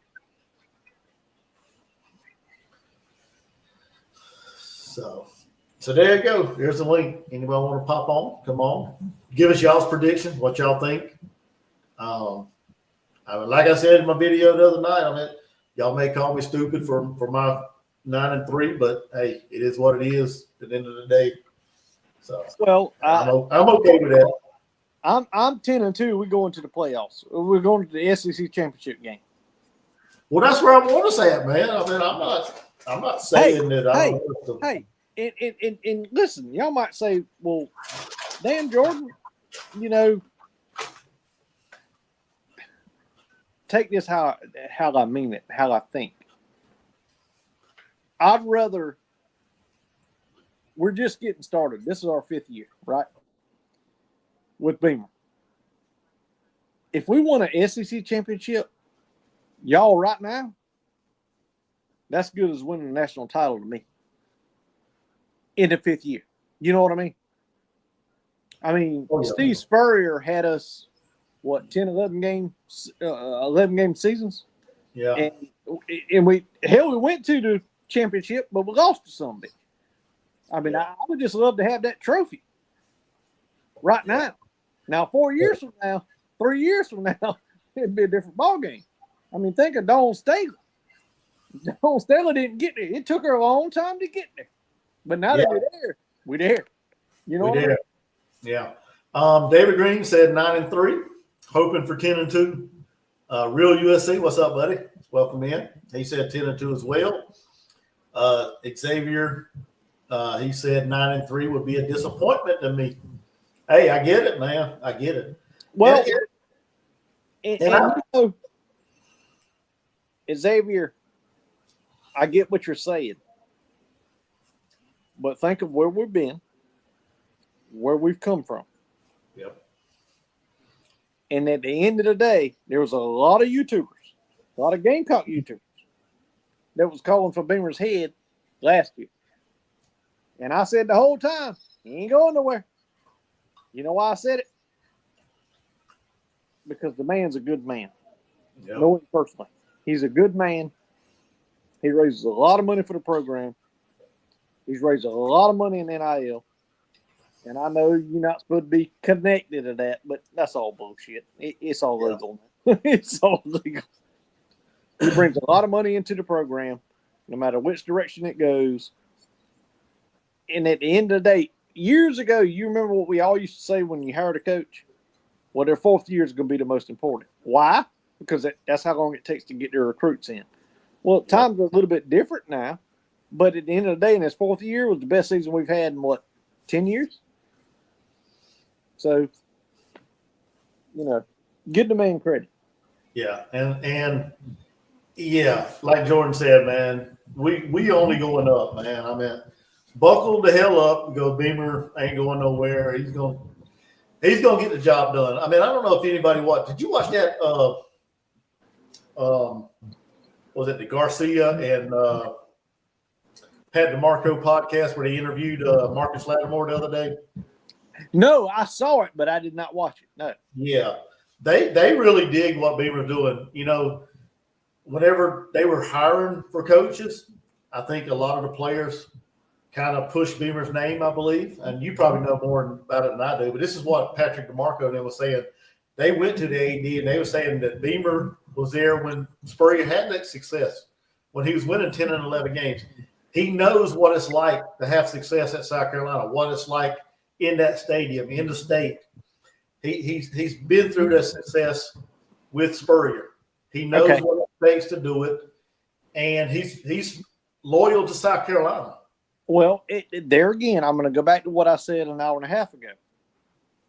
He was born in Charleston when his daddy was the head coach of the Citadel. Okay? His first away game, his daddy, Frank, at Virginia Tech, was in Williams-Brice Stadium. He told his daddy, standing on the sidelines, if I ever get a head coaching job, this is where I want to coach.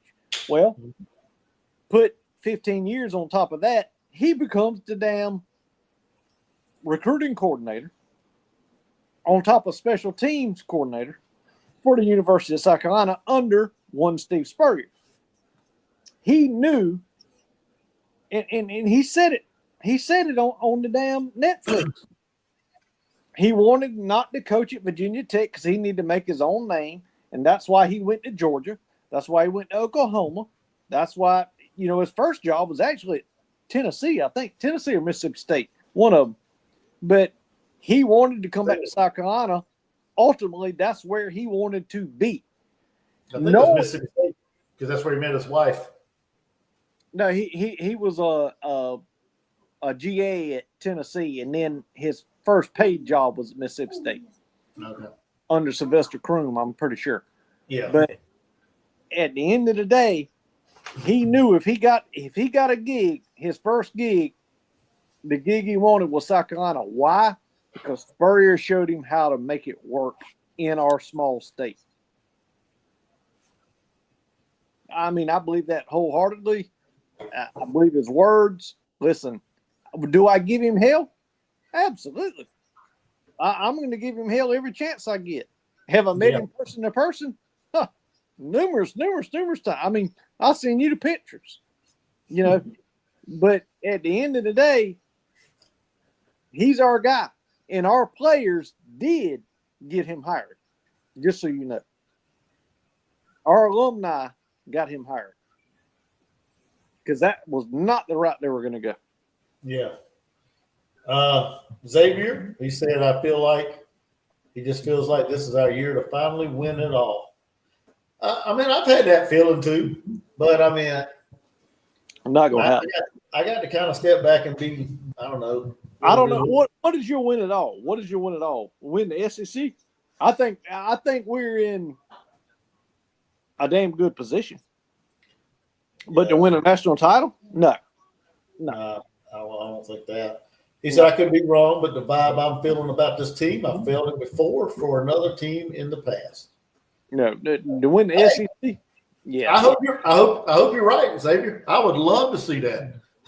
Which I have issues. I understand everybody loves the CFP. But if you don't win your damn conference, personally, I don't think your ass should be in the damn CFP. Where'd you go? My opinion. Where'd you go, Rooster? Rooster was in the back room, and I must have missed him, or he jumped off or something. I don't. If you can't win the Big Ten, the SEC, the ACC, I just don't think you need to be there, man. I'm sorry. That's just me. Now, do I think a computer should generate who goes and plays for the national title? No, I don't. But at the end of the day, I think we got way too many teams, give them opportunities to come in to get destroyed, and it's just that's just my opinion. Yeah, I got you. Mark seems to think if Clemson can do it, why not South Carolina? That's a fair question. I got a different opinion on that deal. They don't play the schedule we play, brother. They don't play the schedule we play, brother. Yeah. Roosters having internet issues. And don't nobody, for whatever reason, nobody forgets how terrible they were after they fired Tommy Bowden and hired our wide receivers coach, which is Yabba Dabba Dabo Swinney. Okay, they weren't good at all. At all. It takes time, people. It takes time. He said, Xavier said winning it all is like SEC and CFP. Woo! I love the optimism. I love it. I do too, man. Man, I would, man, that would just, could you imagine that happening? I mean, you'd probably be the only one. Probably be the only one that ever was get to see that. Because it would probably never happen again. And I will tell you this, Xavier. Don't know you from Adam's house yet, but I'll tell you this. You remind me of an Octavian, but I love the optimism. Yeah. Oh, yeah.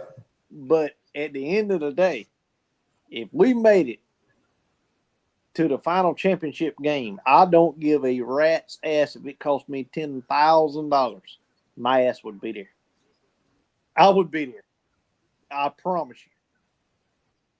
you. And I'm not talking about the SEC. I'm going to be there anyway. But I'm talking about like a national championship game. I'd do whatever I had to do. I'd be there. Well, I'll be here on the stream, I guess. So, I'd be here. Let's see here. Big Barney Ross said, you better hope you don't beat Florida State in the championship game. Castellanos is a beast. Well, first of all, we got to beat Diego Pavia. I think he's the real deal. So getting by him is going to be already a challenge enough. So don't worry about no damn Florida State. We ain't gonna face them unless we get to the CFP. So, and I ain't damn sure they're going to the CFP anyway. They might win a couple games. I don't think they're gonna win much. Yeah, they. I'll tell you who I like though from the ACC. Believe it or not, and you might think I'm crazy as 40 kills, and I am sometimes. Most of the time. Well, you can shut the hell up. I like North Carolina, bro. I do. What? I like in basketball? No, I'm talking about football. Shit. Ain't nobody worried about no Bill Belichick. Not this year. All right. Not this year. Look here, a man sleep with a 25-year-old and he got stamina. Okay. Well, we don't know he's doing that now. Just because you with the 25-year-old don't mean you sleeping with her. Come on now. He got money. But anyway, listen, my heart would blow up if a 25-year-old told it. I'd mess my britches before I even got there. Well, come on. I've been with the same one for 25 years. Shit. Yeah, I get it, Xavier. He said he feels good about his team, like what we have. I do too. I just don't know if we can put it all together to do that this year. So it is a lot, like we've said, and we've harped on this a lot. Offensive line is going to be a key this year. Jordan's concern is the linebackers. No. My biggest concern is the O-line. Well, yeah, but I'm saying on the defensive side is linebackers. So I mean, if we could put it all together and get going, and yeah, I mean, there's a possibility. I mean, anything can happen, but I don't see that. I don't see it happening this year.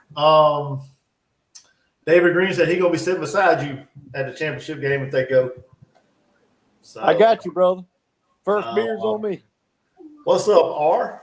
How you doing tonight? He said that Bill Belichick's got Viagra. So hey, whatever it takes, man. I mean, hey, it might make us hard a little week, but you know what I mean. If you thumping on one end, you're not thumping on the other. You know. Yeah, but I don't have North Carolina doing much in the ACC. I'm telling you, I think they're gonna be a shocker team. Well, I mean, yeah, they probably could, but I don't. I got Clemson. They gonna have a damn defense. I can promise you. And that's something they ain't had in years. They gonna have a defense though. Yeah, I think it's gonna be Clemson, not Miami, Clemson, Louisville. Your regulars here as of lately. I mean, it ain't gonna be nobody. You know what? Why in the hell can't anybody make Miami what they used to be? I don't know. Well, they got Carson Beck this year, so I don't know if he's going to do anything there or not. But let's see here. What's up, Cowboy fan for life? What's up? Welcome in. Jeff Sims says they need to make it to a conference championship game before a natty. Even involved. Exactly. I agree. Yep. Couldn't agree more. Real USC said Miami to win the ACC. Oh, you got Miami to win the ACC. Yeah, I don't know about that. I don't know if I can get that. Clemson's going to win the ACC. I think it's going to come down to Clemson, Louisville. Yeah. Somebody like that. I don't think Miami's going to make it back. Rooster said for the first time in a long time, if Sellers stays one more year, we can actually say next year's team has the potential to be the best Gamecock team ever. And you know what, Rooster? Got a point. Got a fair point. I know this factual. He's making $1.2 million this year. Mm-hmm. And if he does just similar to what he did last year, not better, not worse, similar, he would be a top 10 draft pick. And I'm sorry, you can't say no to that. You know, it's not like a Spencer Rattler situation when he threw 23 picks, whatever it was. Yeah. If he's a top 10 projection, the kid can't say no to that. He can't. He can't, because he can go there. Let's say he plays 8 years. Well, that's life-changing money. You know what I mean? That's life-changing money. He can't say no to that. Now, the only thing I will say is his brother's on the team. Yeah. And they're really tight. The family's really tight. So maybe, but yeah, I mean, it depends on what kind of projection he gets. I could see him probably hanging around another year. His dad did say something about what the money's not important. He's there to get an education and play football, basically. So if you look at in Florence, right there in Florence, your mama lives in Effingham, just past her house, where they were raised at. They weren't raised in bad neighborhoods. Okay, their mom and dad. Now, I'm not sitting here saying they're making $500,000 a year. No, but they're above the poverty line. You know? Exactly. So yeah, I unless he gets, like you said, unless he gets a really high draft stock or draft grade, I guess. Yeah, he's probably more likely could bulk for the NFL. But if he has a 9-3 year and like numbers like last year, maybe a little bit better, I think he comes back. I don't think he's going to get as big as draft thing as people think. I think he'll stick around for another year. I messed up on the running back's name. It's Amari Thomas, not Amari Smith. I said Smith earlier. That was the young man we got today from Florida. Hey, we got 20 people in here. If you ain't hit that like button, I don't know what the hell you're doing. We have I think we've put on a pretty solid show so far. And I've been waiting on some people to come in and give us their opinions, their thoughts, or whatever. And yeah, I mean, we still here. We're going. A matter of fact, I'm gonna put a link back in there again if anybody want to pop on. I know Rooster had some internet issues. So Cowboy Fans for Life said, how y'all feel about the running back we got today? I got to look at it, man. Like we said earlier, he probably needs to put on a little more muscle, more weight. He's got to put weight on for sure. He's only like 190 some pounds, 5'11". So I think he needs to put on a little more muscle.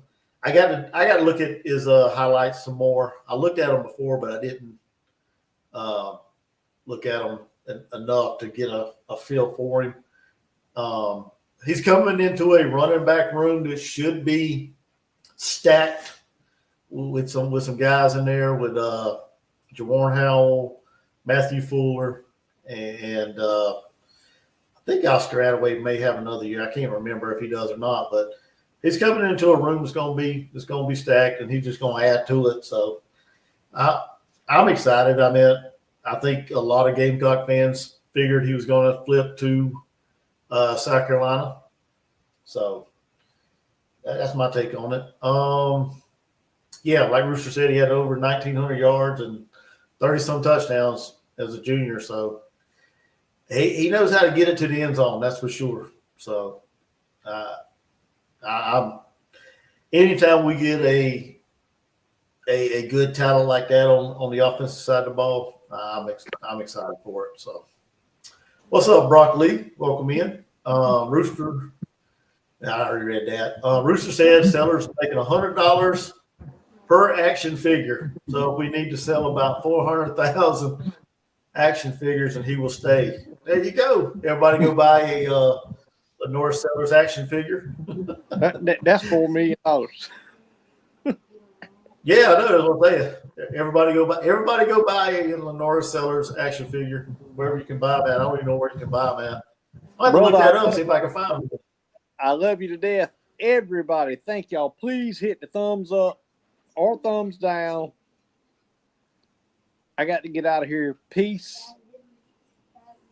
We'll be here every Monday night, every Friday night, and live game fan reactions on game day. Yep. So appreciate y'all.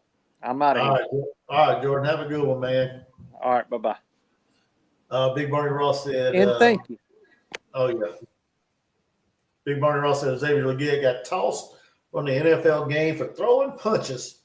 Well, I'm not. I was planning on turning that game on, but I got sidetracked and got started talking and doing the live. So, let's see. Arusha said if we get Gray and the 3-star tight end out of Cross, I think we're done unless we get a surprise guy that comes back in the mix. Yeah, I was thinking about doing a video on the whole recruiting. I got some things I want to say about that. But yeah, you're right. I think Gray could be a solid get for the Gamecocks. The 3-star tight end I haven't heard a whole lot about. I just recently heard about him on was it the Gamecock Central people, Wes Mitchell and all them. So I'm not caught up on him as far as who he is, and I think he plays at a smaller school or smaller, I guess division school, whatever it is, classification as far as schools. So I don't know much about him, so that's something I have to look into as far as that. But if we get Gray, man, that will be a huge recruiting win for the Gamecocks. With the running back we got today, I think we moved up to number 19th in the recruiting rankings on 247. So we're slowly getting up there. We only got 15 commits, and I can see that. Rooster. If we get Gray and that 3-star tight end, shut it down, and hopefully maybe flip a few that went elsewhere, or go to the transfer portal, pick up some pieces to come in and fill out the roster on what we may or may not have missed on, what we may need some depth on, and yeah, I can see that. That's a solid take there. Oh yeah, Big Barney Ross. Brock Lee said Big Barney Ross that Xavier Legette's getting his anger out in the preseason. Old Dollar Bill must have bucked him and he got mad and started throwing punches. But yeah, hey, I put the link out there if anybody comes on. I don't know how long I'm gonna stay on here, but I think we've had a solid show tonight. Everybody hit the like button. We got it up to about 22 likes. So come on, everybody, keep hitting it. If you haven't already, subscribe. But just hoping somebody come in. I'd like to talk some more, man. I don't want to get off here right now, but I'd like to continue talking some more and see what everybody else's take is on the Gamecock season.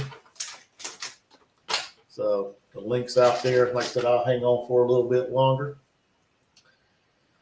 And because hell, it ain't even 10 o'clock. Oh, man. Let me see. I'll see if I can find that preseason game. Yeah, my son, my oldest son, he went to the game just to see Shedeur Sanders play. And I'm guessing he played. I don't know. All right, P. Digits, come on in, buddy. But I guess Shedeur Sanders played. I don't know. I'm not an NFL guy, so I couldn't tell you. Let's see. I'm trying to see if I can find it. It may not be on TV. What channel was it on? Let's see. There we go. Cleveland Browns.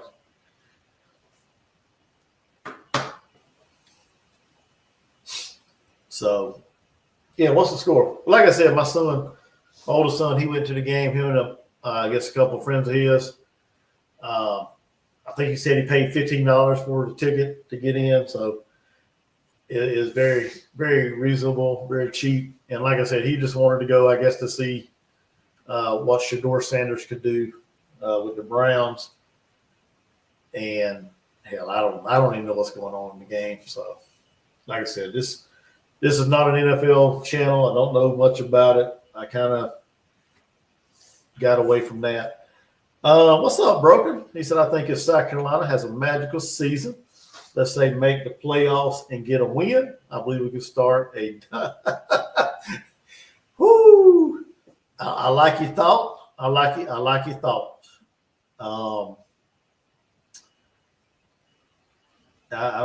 I'm not going. No, I wouldn't say nothing about a dynasty. That's a good step in the right direction, though. Just getting to the playoffs. To me, I think getting to the playoffs will be would be awesome. So I don't know about getting a win. I guess it depends on the matchup. Damn, Cleveland's killing them 30-7, like Big Barney Ross said. Wow. But yeah, getting to the playoffs would be great. I think that'd be a good step in the right direction for the program. And like I said, it would depend on matchup, who you matched up with in the playoffs as far as getting a win. Broken said Spur area was our dynasty. Yeah, that's basically what we got to hang our hat on as far as a program, as far as a football program. Spurrier brought us them 11-win seasons, and I mean, other than that, we had the '84 season, which was pretty special. But outside of that, I mean, we really haven't done a whole lot as far as a program. So I'm well past ready for greatness at South Carolina when it comes to football. A lot of people has died and not seen South Carolina have any success, and I don't want that to be me. I want to see us at least win something before I die. So, and here we go. We got our first guest on the show, P. Digits. Let's go ahead and add him to the stage. And like I said, anybody want to come on here? We got a little bit of room. Come on here and let's talk some Gamecocks football. What's up, STC FT? How you doing, buddy? We did our prediction. I got us at 9-3. My co-host, which is no longer here, he had to go do something, eat, spend time with the family. He has us at 10-2. So what's your take on the season? What's your prediction? I'd like to know. If you want to come on, the link's in the description. If not, I'll put it back in there. Matter of fact, I'll go ahead and put it in there. If you want to pop on, you can pop on and tell me. But let's go ahead and get P Digits up here. What's up, man? You there, P Digits? What's up, Chuck? Yo, what's going on, man? How you doing? Pretty good, man. Just a little tired. Long day. Yeah, it's been a long week. Yes, it has. But the good thing, though, like we talked earlier, man, at least it has been exceptionally cooler than in the past few weeks when it was 100, seemed like 110, 120 degrees plus around here. So the weather has been very pleasant. So I don't know how it is in North, but here in North Carolina it has. Oh, it's the same. I mean, yeah, it's gone our way for the last 2 weeks, and I think we maybe got a little bit more of it, but it's going to kick back in. We all know that. Oh yeah, we know it's coming back. We know hell's coming back. Yep, that's exactly right. That's what I told somebody, man. I got in my car one day last week, I believe it was. I got in my car and the I guess the thermostat on the car or whatever, it read like 107. I was like, damn, when did I move closer to the sun? I mean, it's crazy, man. But yeah, but now I'm enjoying this cooler weather. Don't care so much for the rain, but you know, you got to take some bad with the good, I guess. Yeah, well, we needed some of that rain. It was starting to get pretty dry and dusty out there, so I even had to get the hose out and water the lawn a few times just to make sure it's not burning off. So,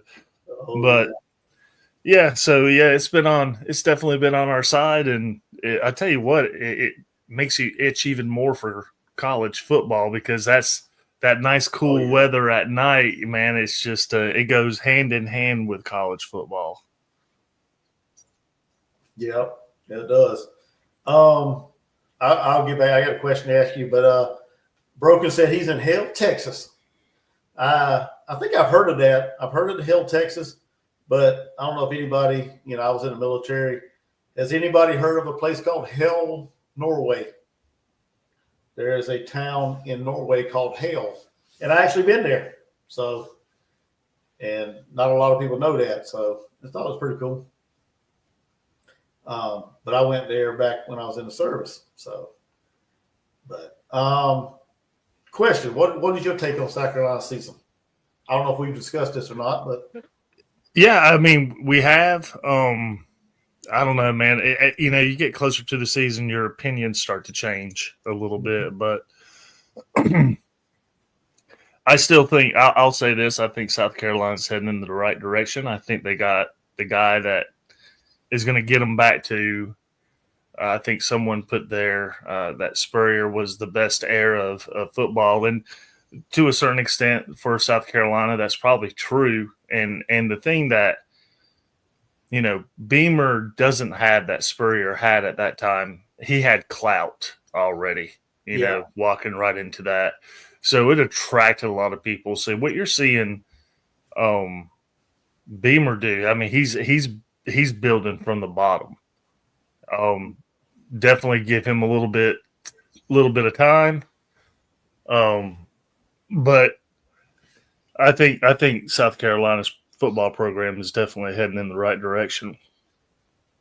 Yeah. Quentin Broom wants to know what P digits means. So Quentin, it's a long story. Okay. So I'll just leave it there. Yeah, you're right. Spurrier did come in. He had the success he had at Florida, the success he had at Duke. So yeah, his name brought in talent that, let's be honest, if Beamer just magically was the coach without even being an assistant there before, he wouldn't have got them guys. He wouldn't get them type of guys. Right. But now, since he's had the success, like I said earlier, he's had the success being on staff with Spurrier. He saw how Spurrier did it, and he's got a love for the state of South Carolina, for the university, and he's I guess emulating kind of what Steve Spurrier did, bringing in that good talent, and everybody's starting to see that this program is headed in the right direction. And if you ain't seeing that, then you either got blinders on or you just a hater. Yeah, you're not paying attention, that's for sure. Yeah. So I mean, I'm all for Shane Beamer, and I think we're going in the right direction, like you said. And another thing you touched on a while ago when you come on, you said that as the season gets closer, everybody's opinion changes. And I said this a while ago. I got us at 9-3, and if I would have waited maybe another week or so before I did this, who knows? I probably would have had us at 10-2, based on different things. We're still waiting on Faison, see if he's cleared. We may not know that until after the season start. So I kind of took that into consideration when I was looking at these games. Not that I'm not impressed with our running back room that we got in case he can't play. It's just I took that into consideration that if he's not going to play, then we may or may not lose the game.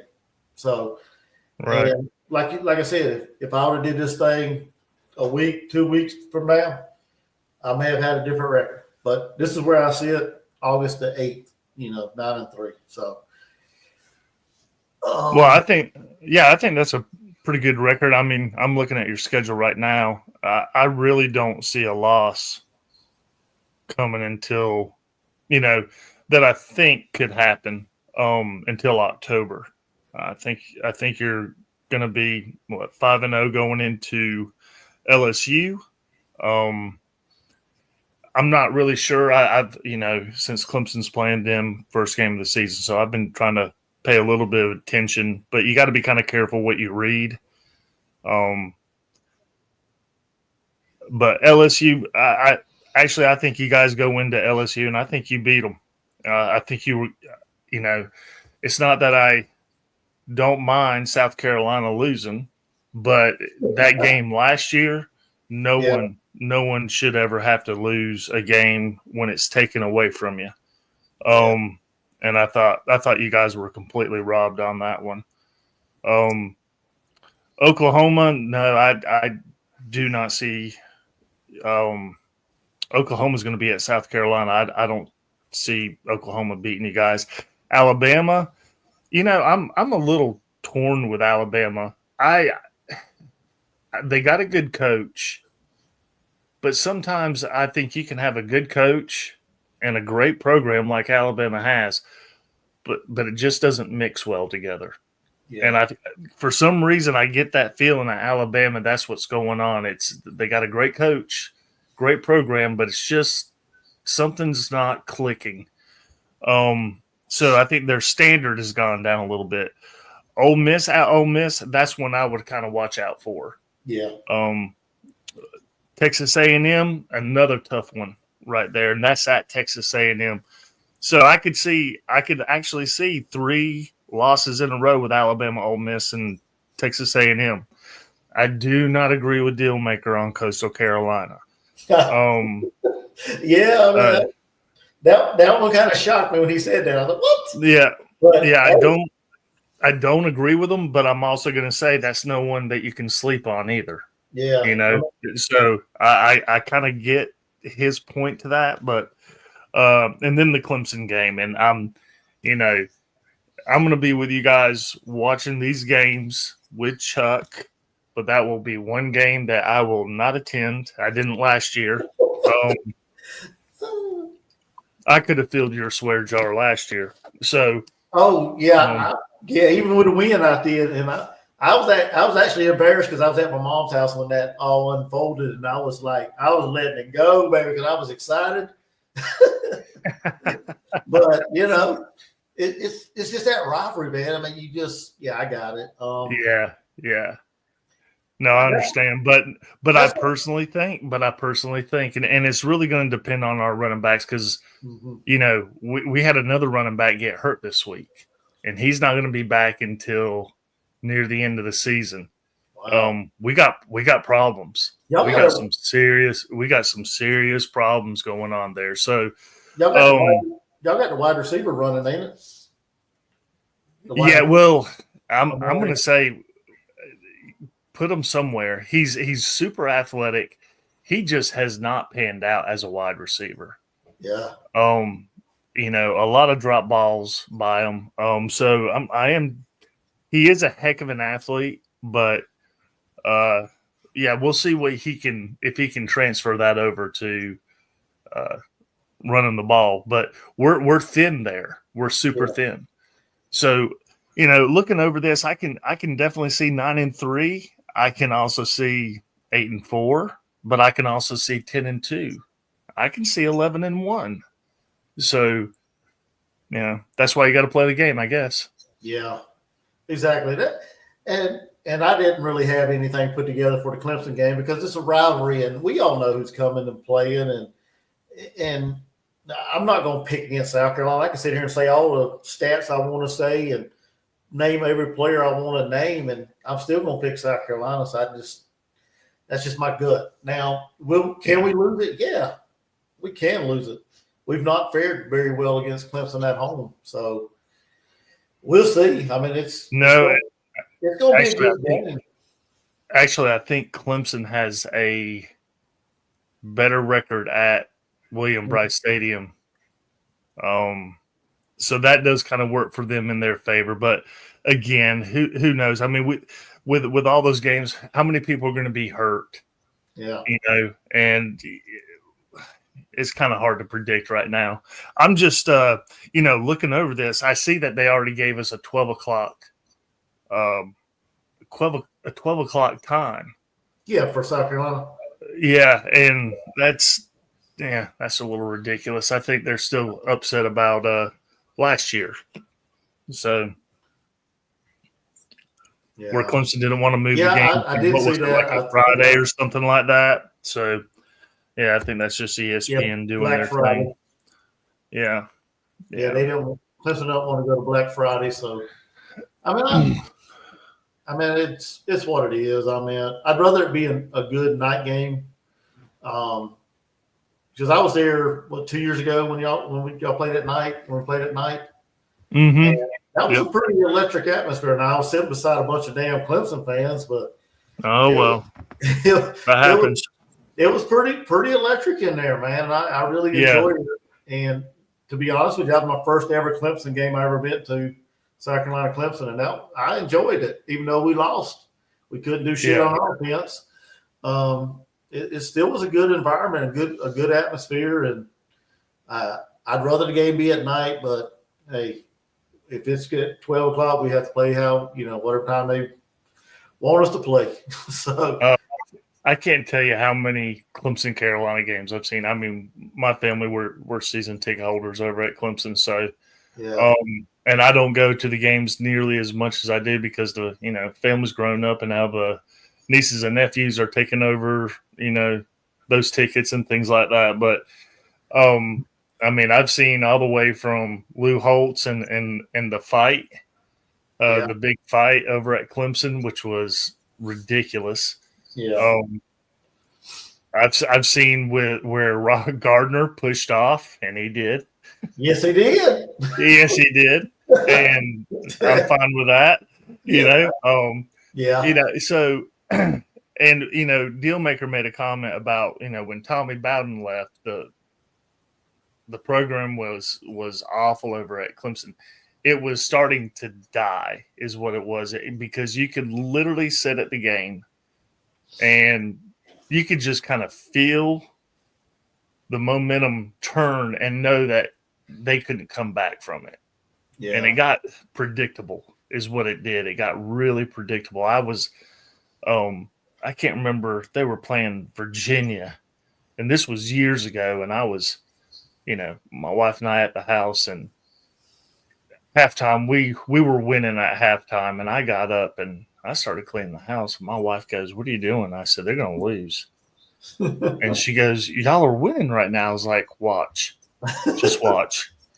And so I had to get up and get busy a little bit, but sure enough, they ended up losing that game. And that was the thing with Tommy Bowden, is that things were starting to get a little bit too, like I said, just predictable, and losing to Wake Forest and things of that nature after just beating a big team. And that's what, and this is where the whole Clemson thing started coming in. And it was true, you beat a big team, and then how the heck are we losing against? It was hard to deal with. But, again, going back to Shane Beamer and comparing him to Dabo had to do the exact same thing that Shane is doing. And what I see Shane doing at Carolina is things that Dabo has accomplished over at Clemson. So to me, you guys are definitely heading in the right direction. Yeah. Yeah, I mean, like I said earlier, if you don't see it, there's something wrong. I mean, he's got us going in the right. He got us going in the right direction. Broken wants to know if Deion Sanders, if we had a big name coach like Deion Sanders, do you think we have the Staley effect? I don't know if I'd want that mess at South Carolina, honestly. Deion's a great guy, great athlete, but I don't know if I'd want him at South Carolina. I'm pleased with what we got now. I think Shane Beamer has the opportunity to get us where we want to go. So, SECFT said, I have a gut feeling on that Bama game. So what's your overall prediction if you're still in here there, SECFT? Let me know. Big Barney Ross said, no one should have to lose because the refs are eating hot dogs this year and nachos for the refs. Yeah, Big Barney Ross. If Beamer has a 4-8 season, do you make a run at Saban? No, Beamer's not going nowhere, man. and I don't see South Carolina being 4-8. I think Saban already knows the job he's going to be taking. I think they'd have to be. Yeah, unless something just happens from a catastrophic injury standpoint, I don't see South Carolina finishing 4-8. I find that hard to believe. And even if we did, like I said, Beamer's not going nowhere. As much as some fans may want him out of there if we don't do good, I don't think. I'm with Jordan on that. I don't think he's going nowhere. So. No. Let's see. Only if another school was to try to pick him up. And I mean, and y'all were talking about Venables earlier. I mean, yeah, he's definitely on a hot seat. Yeah. And I could also see Oklahoma trying to get Beamer. You can see Oklahoma trying to get Beamer. Mm-hmm. Yeah. Yeah, I could probably see that, but I think Shane Beamer is where he wants to be, like Dealmaker said earlier, and it'll take something crazy to get him out of there. I don't see him going nowhere. I think he's where he wants to be, and he's seeing the future of South Carolina football right now, and I think he's where he's going to be. For a good while. I mean, I can't really predict the future, but I think he's going to be there for at least, I don't know, maybe a good 5 more years, at least. Yeah. Well, and I hope he is for y'all. I hope he is where he wants to be. That's my opinion. So we'll see. Things can change in an instant. So that's the college football world that's out there now. So SECFT said even with catastrophic injuries, 4-8 is a little too much. Yeah, and that's what I said. Yeah. So, yeah. But yeah. Speaking of Saban, I mean, I think he already knows probably where he's going to be going. He wouldn't have said something like that without already talking with someone. Yeah. You think he's coming back? I haven't kept up with it, but. Yeah, well, he's stating that he wants to. Oh, wow. And now that his buddy Bill Belichick is, running around in college football, I don't know. Where do you think he'll end up at? Well, I mean, I think Florida State's a place that he could end up, because I don't believe Norvell's going to be there next year. But they have paid him a lot of money. I really don't know what their money situation is down there. But I definitely could see Florida State. Wow. Yeah. Yeah, he's already got a home down in Florida, don't he? And I mean, that's probably prime area for him.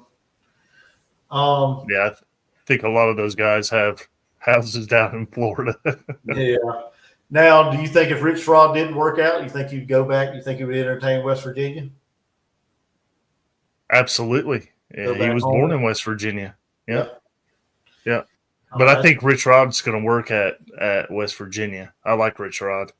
Oh yeah. I don't know why he ever left, man. He had it made there at West Virginia.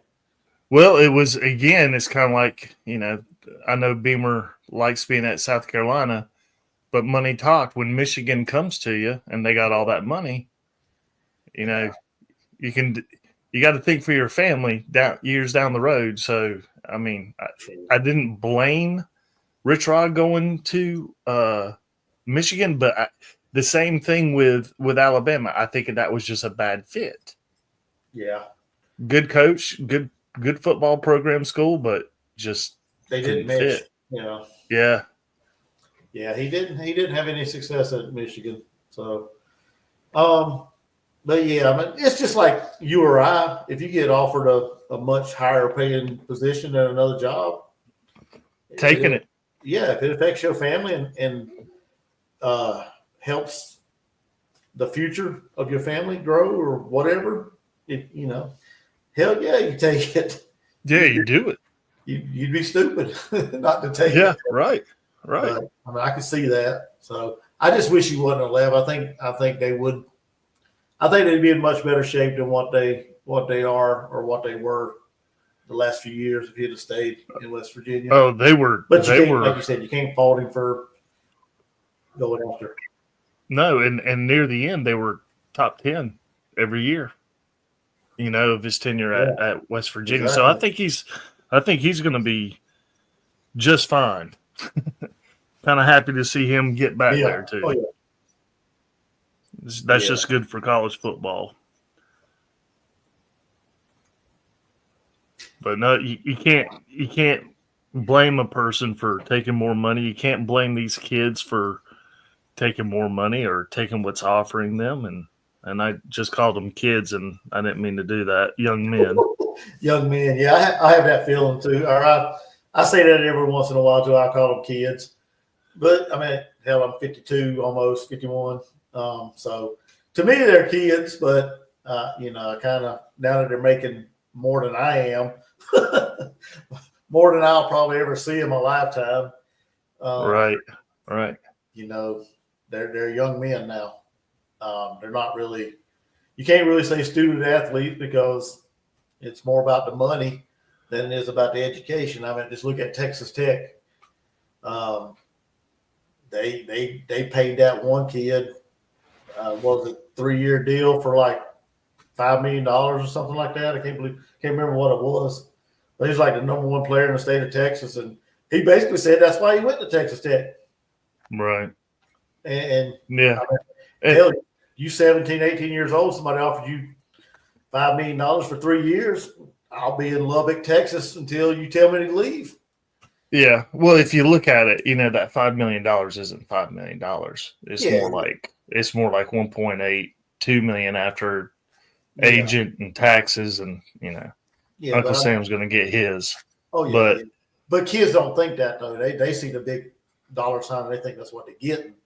You would hope they are smarter than that and think they know that they're not going to get actually $5 million. You would hope they are. So, yeah. But yeah, if I was that age and I was in that situation, I don't care what your college is. If you're willing to pay me that kind of money, I will go play for you wherever. It wouldn't matter. Mm-hmm. So, and you can't. That's exactly right. You can't fault these kids or these young men for doing that. No, it sucks actually because I think it takes a little fun from the game. Well, I think what it's going to do is, I don't know if I'm going to use the word ruin college football, but it's definitely going to affect it. Yeah. It's definitely going to affect it. I mean, it's already starting to, and where they're going with possibly, and I really do think it's going to end up being a super league where it's just Big Ten and the SEC. Yeah. Because you wouldn't see so many schools trying to jump ship like you're seeing over in the ACC right now, if that wasn't the case. So do you see Clemson leaving? Clemson and North Carolina? I hope Clemson leaves, but I've been wanting Clemson to leave. Probably close for 20 years, but that's just because of the inner politics of the ACC, and I'm just sick and tired of it. Yeah. But I'm happy that they did sue. I know people are like, oh, they spent all that money for suing. Well, before Clemson and Florida State sued the ACC, they were talking about $500 million in order to be able to get out of a conference. Now, after all that, now we're talking 120, and then it goes down every year. So that's if I had to pay a bunch of lawyers $20 million, that was well worth it. To save $300 and whatever million dollars. So, but my thing is just where do they land? Yeah. And now I'd love to land with the SEC. I don't know if it'd be weird if they went into the Big Ten, but at the same time, at least they're making more money every year, so they can compete. So that's I don't know. Yeah, from a geographical standpoint, yeah, it would make sense to be in the SEC. Like you said, it'd be kind of weird. But it'd it be kind wouldn't of like be being in like the Pac-12, I guess. Yeah, but I don't know if it's the best thing for the SEC to do is to let Clemson in. I mean, they've already got the viewerships that they need. I mean, I'd be aiming at. I think what you're hearing in the news, I think that's probably what I would be doing if I was the SEC. I'd be going after North Carolina. I'd be going after Virginia. That's exactly what I would try to be doing. Oh yeah. So yeah, I don't dabble into the whole realignment things, but I have heard, Clemson, North Carolina, teams like that wanting to leave the ACC. I don't do a whole lot of like videos on that or look into that because, at the end of the day, that probably ain't gonna happen for years down the road. So yeah, I would say, well, it's going to happen within 2030, right? Is that what it is? Yeah, that 2030 is when it's super reasonable to get out. However, I think some of the schools are also looking at only moving football out of the ACC and keeping the Olympic sports in the ACC. So kind of like I guess like a Notre Dame type thing. Yeah. So I don't know. Who knows how it's all going to play out. Yeah. When ACC went up to the Big East and started grabbing teams, that's to me was the beginning of the end. Yeah. Oh man. Well, I appreciate you coming on, man. I think I'm gonna hop off here. Man, do your thing. Like you said, it's been a long week. My feet are tired. I'm tired, and I appreciate you hopping on and talking with me. You're always absolutely, bud. You're always welcome on here, man. Appreciate it. Big Barney Ross said, "Hold on one second. If we played for Kentucky as a lineman, I'd want KFC free for life." Yeah, that'd be good. That'd be a good page. But I appreciate you coming on, Pete Digits. And yeah. Well, Ben, I appreciate you letting me up and everybody in the chat, and I hope you guys have a safe and relaxing weekend. We all deserve it. Yep. And look forward to your next show, Chuck. I'll talk to you later, buddy. All right, man. Appreciate you. Bye.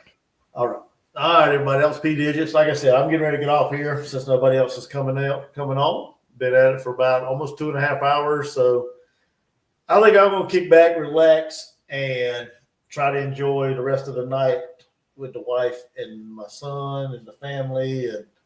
But I appreciate everybody for coming and hanging out with her. I think we had a good show. Make sure everybody hits that like button before you leave. Subscribe if you are new. It's appreciated. If you're watching this later, hit the thumbs up when you watch it. Drop a comment. Also, for the people in the chat, the people that are still here, I should have mentioned this earlier. I didn't do it.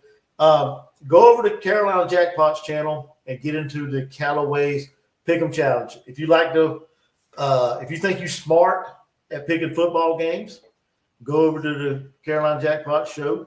$20 is the best way to spend $20. Yeah, that's the only way you can stretch $20 for 5 to 6 months out the year.